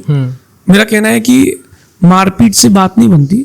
जब डे 1 में हड़ताल थी उसी दिन राजा को सामने आना चाहिए था, बात खत्म हो जाती। अगर मैं यहाँ पर हूँ और मेरे सामने कोई कंट्रोवर्सी होती है, मैं सब काम छोड़ करके मैं ही जाता हूँ। कभी आप मैदान के खेल के मैदान में देखना, जो कैप्टन होता है ना, कई कंट्रोवर्सी होती है सबसे पहले कैप्टन पहुंचता है, क्योंकि उसको पता है कि मैं ही सब कुछ ठंडा कर पाऊंगा। तो कैप्टन को आना चाहिए था आगे, राजा को आगे आना चाहिए था। और एक दिन में आगे पूछना चाहिए था, अरे आप अपने हाथ से बोलना था कि लो तुम ये पहले मेरे हाथ से चाय पियो, दूध पियो, और क्या क्या मांगे मैं अभी पूरी करूंगा, क्योंकि आप लोग सही हो। बट ईगो बस वो ईगो ले डूबता है। क्योंकि इतना पीसफुल प्रोटेस्ट था, और जब ये सीन सामने आए 20 जुलाई को, मेरे को भी कहीं ना कहीं बहुत ज़्यादा हुआ कि हम टेररिस्ट नहीं है। हमने सिर्फ एक इस्तीफा मांगा था, और उस केस में अब पैलेट गन्स भी चलाई गई जिसमें एक युवा की आंख डैमेज हो गई, मैंने को परसों पता पड़ा। और अभी आप देखेंगे सोशल मीडिया पर हो गया, न्यूज़ के माध्यम से हो गया ना, हम लोगों को डिवाइड किया जा रहा है धर्म नीति पर। क्लियर सी बात है कि अपने अब वो राम राज गया, रावण राज है, अपने हक की बात करना बड़ा मुश्किल हो गया है जी। और बच्चों ने गलत नहीं किया। मैं सोचता हूँ कि अगर शायद ये नहीं होता लाठीचार्ज तो ये आज इस्तीफा भी नहीं होता। तो जो हुआ वो सब ऑलवेज बहुत अच्छा हुआ, लेकिन जिन लोगों ने किया मैं उनको बोलूंगा कि उन्होंने देश के लिए किया, उन्होंने अपने खुद के लिए कुछ नहीं किया। बहुत सारे ऐसे भी बच्चे थे जिनका नीट से कोई लेना देना नहीं है, बट उन्होंने अपने बच्चों के फ्यूचर के लिए किया है। वो लोग जब आपका कोई आप जब बीमार हो गए, कई लोगों से मैंने पूछा कि सही चल रहा है गलत चल रहा है, तो वो कहते हैं कि अपन को क्या करना। तो बोले इससे अपना क्या लेना देना। मैंने कहा जिस दिन तुम्हारा बच्चा हॉस्पिटल में एडमिट होगा और कोई बिना परसेंटेज वाला इंजेक्शन लगा देगा, तुम्हारा बच्चा खत्म हो जाएगा, तब तुमको बात याद आएगी 2026 की कि हमको भी प्रोटेस्ट करना चाहिए। पढ़े लिखे लोगों का होना बहुत जरूरी है। कुछ एग्जाम्स में आप रिजर्वेशन रखें, क्योंकि जो पिछड़े वर्ग के लोग हैं उनको भी आगे आने का मौका मिलना चाहिए। बिल्कुल। बट कुछ एग्जाम्स में रिजर्वेशन होना ही नहीं चाहिए जी। सीए में कोई रिजर्वेशन नहीं है, आज तक नहीं है, क्योंकि वहां की जो वो जो कंपनी है वो जो है वो एकदम मजबूत है। हाँ, true. वो उसको बहुत पक्का रखे, और कोई भी साइंटिस्ट नहीं बन पाता ऐसा ये कोटा सिस्टम कोटा से। system से, तो जो कोटा सिस्टम के लिए जो पढ़ाई है उनमें रखो। जी। नीट है, IITN है, IITs है। जो SSC की पढ़ाई है, इनमें आप कम से कम उसको इग्नोर करें तो ज्यादा अच्छा है। क्योंकि अभी रिजर्वेशन से ही आप देखेंगे कि मेरे नोन में एक बंदा है, उसके आई थिंक 95% बने थे, उसका सिलेक्शन नहीं हुआ, बट वही किसी का 38% बना था, जस्ट बिकॉज ऑफ रिजर्वेशन उसका सेलेक्ट हो गया और वो नहीं हो। देखिए, रिजर्वेशन बनाया गया था सिर्फ 10 साल के लिए। हाँ, ओह, आप कभी कॉन्स्टिट्यूशन पढ़ेंगे हाँ। तो इंडियन कॉन्स्टिट्यूशन में केवल 10-12 साल के लिए ही रिजर्वेशन था, हाँ। बट इसको वोटिंग पावर बना करके आगे आगे कंटिन्यू करते गए और 10% से बहुत आगे पहुंचे, क्योंकि इनको वोट चाहिए नहीं वोट था। सही थे कुल मिला के। अगर कोई सच्चा शासक है तो मैं कहता हूँ कि आप रिजर्वेशन बंद करके दिखाएं और फिर जीत के दिखाएं, तब बात तब हम माने आपको। अभी हम बात कर रहे हैं प्रोटेस्ट की, और ये तो आज अगर एक युवा और शक्ति को मिलकर देश को बदलना हो तो शुरुआत कैसे कर सकते? एक तो हमने प्रोटेस्ट देख लिया, इसके बाद अगर किसी को देश को बदलना है तो वो किस तरह से शुरू कर सकते? 2 चीजें हैं। एक तो आप सिविल सर्विसेज में आइए। सिविल सर्विसेज में पढ़े लिखे लोग आएंगे तो देश विश्वगुरु बनेगा, अनपढ़ लोग आएंगे तो कुछ नहीं हो पाएगा। नहीं होगा जी। जिसको 57, 57 और 97, 90, 97 में अंतर नहीं पता, वो देश कैसे चलाएगा? जिसको MEET की स्पेलिंग नहीं आती, वो कैसे शिक्षा मंत्री बन पाएगा? तो पहले आप अपने आप को अच्छा एजुकेटेड बनाएं, सिविल सर्विसेज की ओर आए, अच्छे ऑफिसर्स रहेंगे तो वो देश पर अच्छा कमांड कराएंगे। Second thing is politics. अच्छा। कीचड़ में उतर के कीचड़ को साफ किया जाता है। हाँ। मैं युवाओं से कहूंगा कि पॉलिटिक्स और सिविल सर्विसेज दोनों में आए। जो लोग अच्छे हैं अभी सत्ता में, मैं ये नहीं कह रहा कि वो गलत है, लेकिन मैं कहूंगा कि आने वाली जो पीढ़ी है 50 साल बाद की, इनके बाद के लिए तो हमको एजुकेटेड लोग चाहिए। जो एजुकेटेड लोग रहेंगे वो ज्यादा अच्छे रहेंगे। देश का शिक्षा मंत्री बहुत पढ़ा लिखा होना चाहिए, तब जाके वो शायद शिक्षा को आगे बढ़ा पाएगा। केवल इंग्लिश अच्छी होना इसका मतलब वो पढ़ा लिखा नहीं है। मैं ये नहीं कह रहा कि वो कौन सी डिग्री ले, उसके पास बहुत बड़े विजन होना चाहिए, उसके पास एक अच्छी टीम होना चाहिए। आप देखो इंडियन एजुकेशन सिस्टम, मैं कहूँगा ये वर्ल्ड का सबसे वर्स्ट है। क्यों? क्योंकि अपन दूसरे के हिसाब चल रहे हैं। आप जूते पहनते होंगे, इंडिया के लोगों को इतना ही नहीं पता कि वो जूता पहनते तो यूके की साइज का पहनते। इंडिया के लोग इंडियन साइज के जूते नहीं पहनते। कभी भी किसी भी इंडियन को उसके शूज फिट नहीं आते। थोड़ा बहुत कुछ ना कुछ प्रॉब्लम रहती है, वो एडजस्ट करता है, क्योंकि इंडियन पैरों के हिसाब से जूते नहीं बनते, वो यूके के स्टैंडर्ड से बनते हैं। ऐसे ही जब यूके मतलब ब्रिटेन इंडिया से गया तो उन्होंने बोला कि आपका लिटरेसी रेट बहुत कम है। लिटरेसी रेट मतलब क्या होता है? ऑल ओवर द वर्ल्ड पढ़े लिखे लोग, 12th BCom BBA ये डिग्री होना चाहिए BA की। तो उन्होंने आपसे कहा कि आप अपने यहाँ का परसेंटेज रेट घटा दीजिए, पासिंग परसेंटेज रेट। तो अपन ने वो 33 कर लिया। और आप वहीं यूके जाएंगे और अगर आप अमेरिका जाएंगे तो आज भी पासिंग रेट 75% है। तो वहां का गधा और तुम्हारा का होशियार बराबर हो गया। तो आपको मेंटली कितना ठग लिया गया। गवर्नमेंट को ये पासिंग रेट बढ़ाना चाहिए। इस पासिंग रेट को 33 से 70 तक लेके जाना चाहिए। बच्चा उतनी मेहनत करेगा। आप 33 दे देते हो तो मैंने भी 33 के लिए पढ़ाई करी, सेम है ना? तो अपन आप देखें बच्चे को जिसका बिजनेस है वो 33 के लिए पढ़ाई करता है, या जिसको पास होना है वो 33 के लिए पढ़ाई करता है। पासिंग रेट 70 होता तो अपन वैसी पढ़ाई करते हैं। तो आप विदेश की नीतियों को अपनाएं, विदेशियों को अपना रहे हैं तो ये भी अपनाएं। हमें पासिंग रेट बढ़ाना चाहिए अपना, ताकि आपके बच्चे भी माइंडफुल रहे। और अभी आप रिजर्वेशन की बात करें तो आप देखेंगे कि जितने भी बड़ी बड़ी कंपनीज है, गूगल ले लो आप, माइक्रोसॉफ्ट ले लो, कहीं ना कहीं उनके CEO सब इंडियंस ही है। और जो शायद रिजर्वेशन से सेलेक्ट नहीं हो पाए थे, जो 99% वाले थे, वही आज बड़ी बड़ी कंपनीज में CEO है। सुंदर पिचाई देख लीजिए आप। ऐसा है कि बाहर की कंपनियां इंडियंस को सबसे पहले हायर करती है, क्योंकि उनको पता है कि इसको हायर कर लो वरना एक कंपनी बना लेगा। यस। माइक्रोसॉफ्ट है, गूगल है, उनको पता है। आप सर्च करना, सबसे ज्यादा इंडियंस काम करते हैं उसमें। क्यों करते हैं? कि उनको पता है कि यार दिमाग वाला, इसको 10 लाख का पैकेज ज्यादा लेके रख लो वरना माइक्रोसॉफ्ट बना लेगा। एक और माइक्रोसॉफ्ट रेडी हो जाएगी।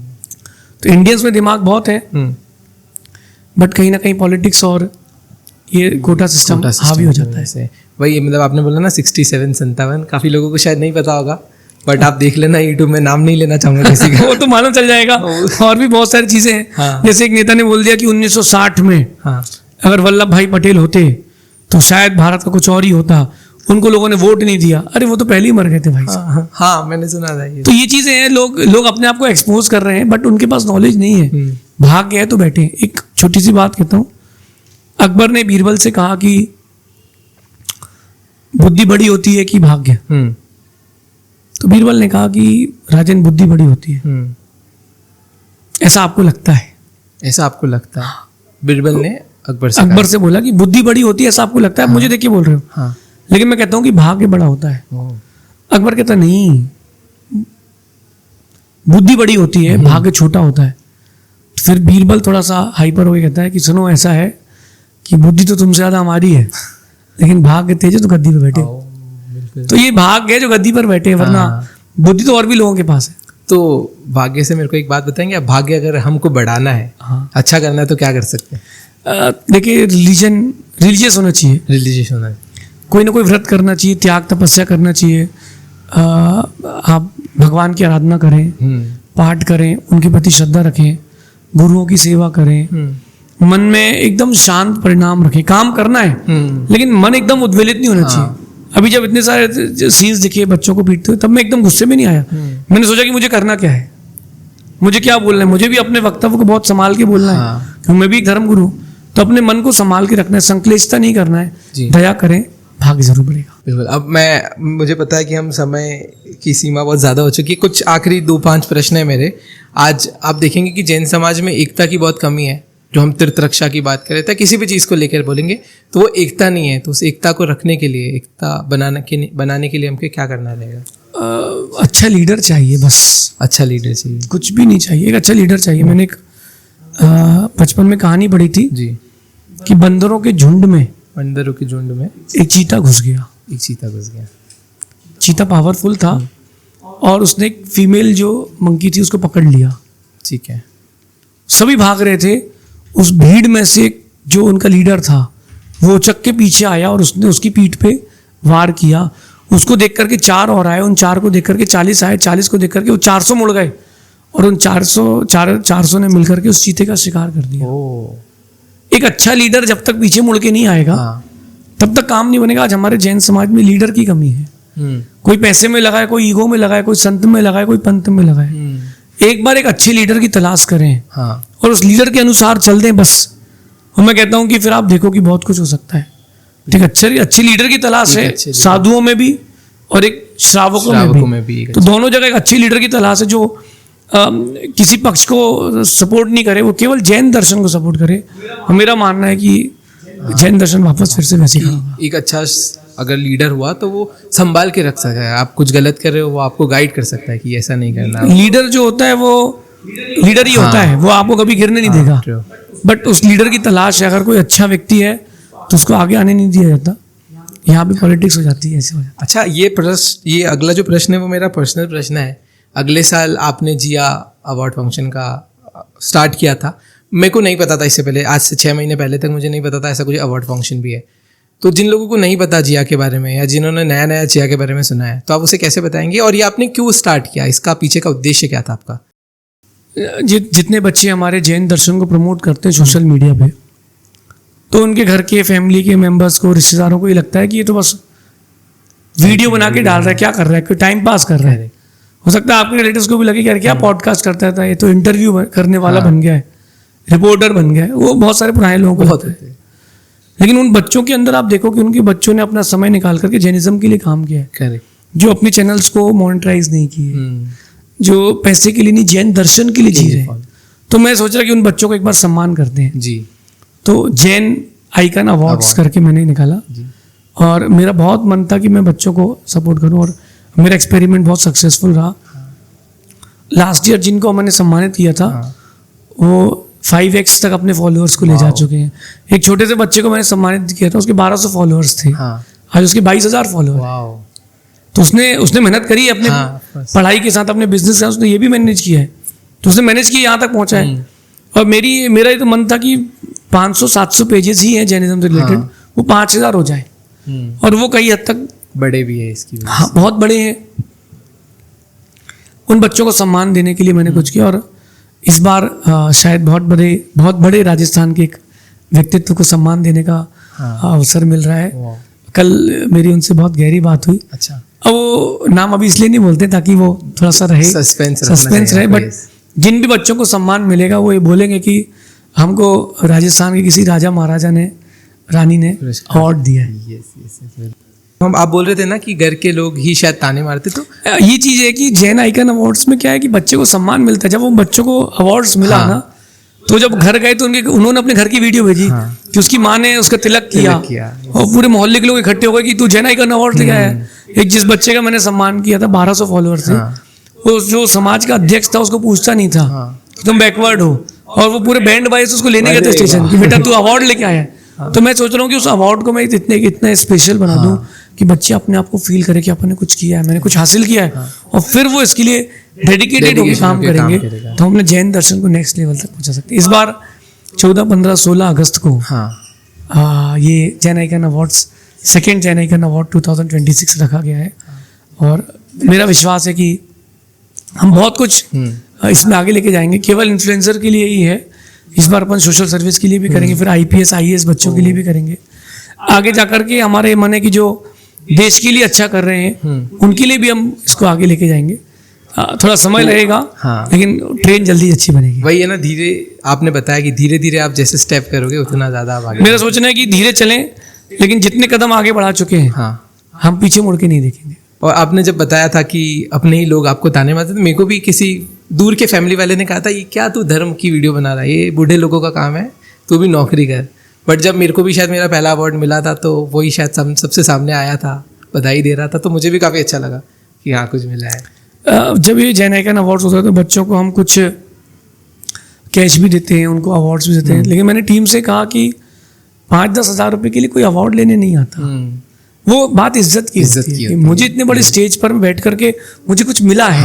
तो मेरा यही मानना है कि अपन को बच्चों को एनकरेज करना चाहिए ताकि हम अपने जैनिज्म के लिए कुछ अच्छा कर सकते हैं। अब मेरे कुछ आखिरी के 4 प्रश्न हैं जो हम इससे पॉडकास्ट की क्लोजिंग करेंगे।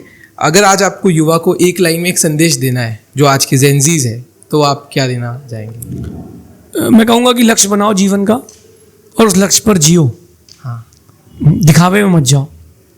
एक लाइन इसलिए बोल रहा हूँ मैं क्योंकि अभी केवल दिखावे का ज़माना चल रहा है। उनको लग रहा है कि मैं अपना पार्टनर ढूंढ लूँ, ये कर लूँ, वो कर लूँ। नहीं, आप केवल अपना लक्ष्य बनाओ और उस लक्ष्य के लिए जीवन जियो। जिस दिन आप अपने लक्ष्य को पूरा कर लोगे दुनिया तुम्हारे साथ चलेगी। कामयाब अकेले होना पड़ता है, कामयाबी के बाद दुनिया साथ में चलती है। सेकंड सवाल जो मेरा ये है कि आपने कंटेंट क्रिएटर्स के लिए वैसे तो जिया का जैन आइकन अवार्ड्स बताया मेरे को, तो जैन आइकन अवार्ड्स आपने मेरे को बताया, तो उन कंटेंट क्रिएटर्स को अगर आपको एक एडवाइस देनी है, एक सलाह देनी है, तो वो क्या सलाह आप देंगे? मैं बोलूँगा कि एक होता है क्रिएटर और एक होता है कि पेज बनाने वाला। तो कोई अच्छी वीडियो मिली, उसने उठा के डाल दी और व्यूज़ ले ली। हो सकता है कि जिसने कंटेंट क्रिएट किया हो उसके 5000 व्यूज़ हो और जिसने कॉपी करके डाला है उसके 5 लाख व्यूज़ भी हो सकते हैं। आप कंटेंट क्रिएटर बने, आप कुछ नया नया ढूंढ के लाएं। क्या पता आपका कौन सा आइडिया कैसे एग्जीक्यूट हो सकता है, कब किसको काम आ जाएगा। तो अपन क्रिएटर बने, कॉपी ना करें, कुछ अपनी सोच को बढ़ाएं। अगर आप कॉपी करेंगे तो आपकी सोच बहुत सीमित हो जाएगी। इंडिया चाइना से पीछे क्यों है? इंडिया चाइना से पीछे क्यों है? क्योंकि इंडिया कॉपी करता है और चाइना क्रिएट करता है। तो हमको क्रिएटर बनना है। तो मैं उनको, इन जो बच्चे हैं उनसे कहूँगा कि आप कंटेंट क्रिएटर बने। आपके चारों तरफ बहुत कुछ है, बहुत सारे ग्रंथ हैं, कुछ कंटेंट क्रिएट करें। सेकंड लास्ट क्वेश्चन मेरा ये कि आपने बताया था कि आप एक अच्छे प्रवचन, आप एक अच्छे स्पीकर बनना चाहते थे, आपको ईगो क्लैश हो गया था और आप चाहते हैं कि आपको लोग याद रखें। तो आप आज से 50 साल बाद क्या सोचते हैं कि आपको लोग कैसे याद रखें? मेरा ये मानना है कि व्यक्तित्व रह जाता है, व्यक्ति चला जाता है। ये बिल्डिंग बनी हुई है, 100 साल बाद ये बिल्डिंग गिरेगी, ईंट चूने की बनी हुई है, लेकिन जमीन वही रहेगी। तो मैं अपने आप को कभी खोना नहीं चाहता हूँ। और बहुत सारे लोग मुझे कहते हैं कि आप सेलिब्रिटी महाराज हैं। तो मैं सेलिब्रिटी महाराज नहीं बनना चाहता हूँ, मैं जैन मुनि बन के रहना चाहता हूँ, ताकि मैं जन जन से जुड़ सकूँ। मैं कभी किसी को छू नहीं करता हूँ कि कभी नहीं छूना, कि कभी मत छूना, बाद में बात करेंगे, नहीं। दूर से हाई फाई नहीं करता हूँ। हाँ, जब मेरा सामायिक का समय, मेरे स्वाध्याय का समय, तब मैं रिजर्व हूँ। बट जब मैं पब्लिक में आता हूँ तो मैं पब्लिक का हूँ। तो मैं अपने आप को 50 साल बाद ये देखता हूँ कि जो आने वाली पीढ़ी है, जो आने वाले लोग हैं, मैं उनके लाइफ में चेंजेस ला रहा हूँ। ये बहुत अच्छी बात है। मैं सबसे बोलता हूँ कि आप प्लीज़ मुझे फॉलो ना करें, मेरी बातों को फॉलो करें। पेज फॉलो करना ज़्यादा ज़रूरी नहीं है, वो फॉलोअर्स बढ़ाता है। लेकिन आप मेरी बात को फॉलो करेंगे तो आप एक अच्छे व्यक्तित्व को प्राप्त हो सकते हैं।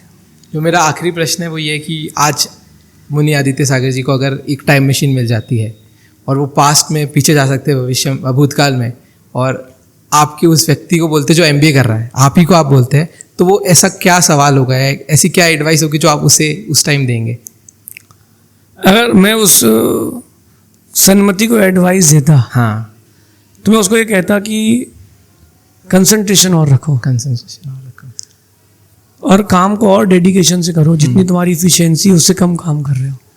आज यूथ से भी मैं यही बोलूँगा कि आप में जितनी कैपेबिलिटी है, जितना आपके पास काम करने की पॉसिबिलिटीज़ हैं, आपकी अचीवमेंट की पॉसिबिलिटीज़ है, आप उससे बहुत कम काम कर रहे हो। जी, अपन को और ज़्यादा एफिशिएंसी बढ़ाना है।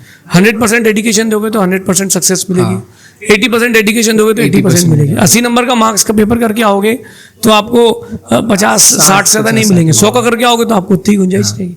तो जितना आपका डेडिकेशन होगा उतना आपको उपलब्धियाँ होंगी। थैंक यू सो मच, आपने आपका इतना कीमती समय हमें दिया। ये पॉडकास्ट से मुझे लगता है कि मुझे तो काफ़ी कुछ सीखने मिला, और जितने भी व्यूअर्स ये देख रहे, जितने भी यंगस्टर्स जेनजीज ये देख रहे, उन्हें कहीं ना कहीं बहुत कुछ इस पॉडकास्ट से सीखने मिलेगा होगा। एक बार फिर से हमारे चैनल पे आने के लिए आपका बहुत बहुत शुक्रिया। मंगलाशय। उम्मीद करता हूँ आपको पॉडकास्ट अच्छा लगा।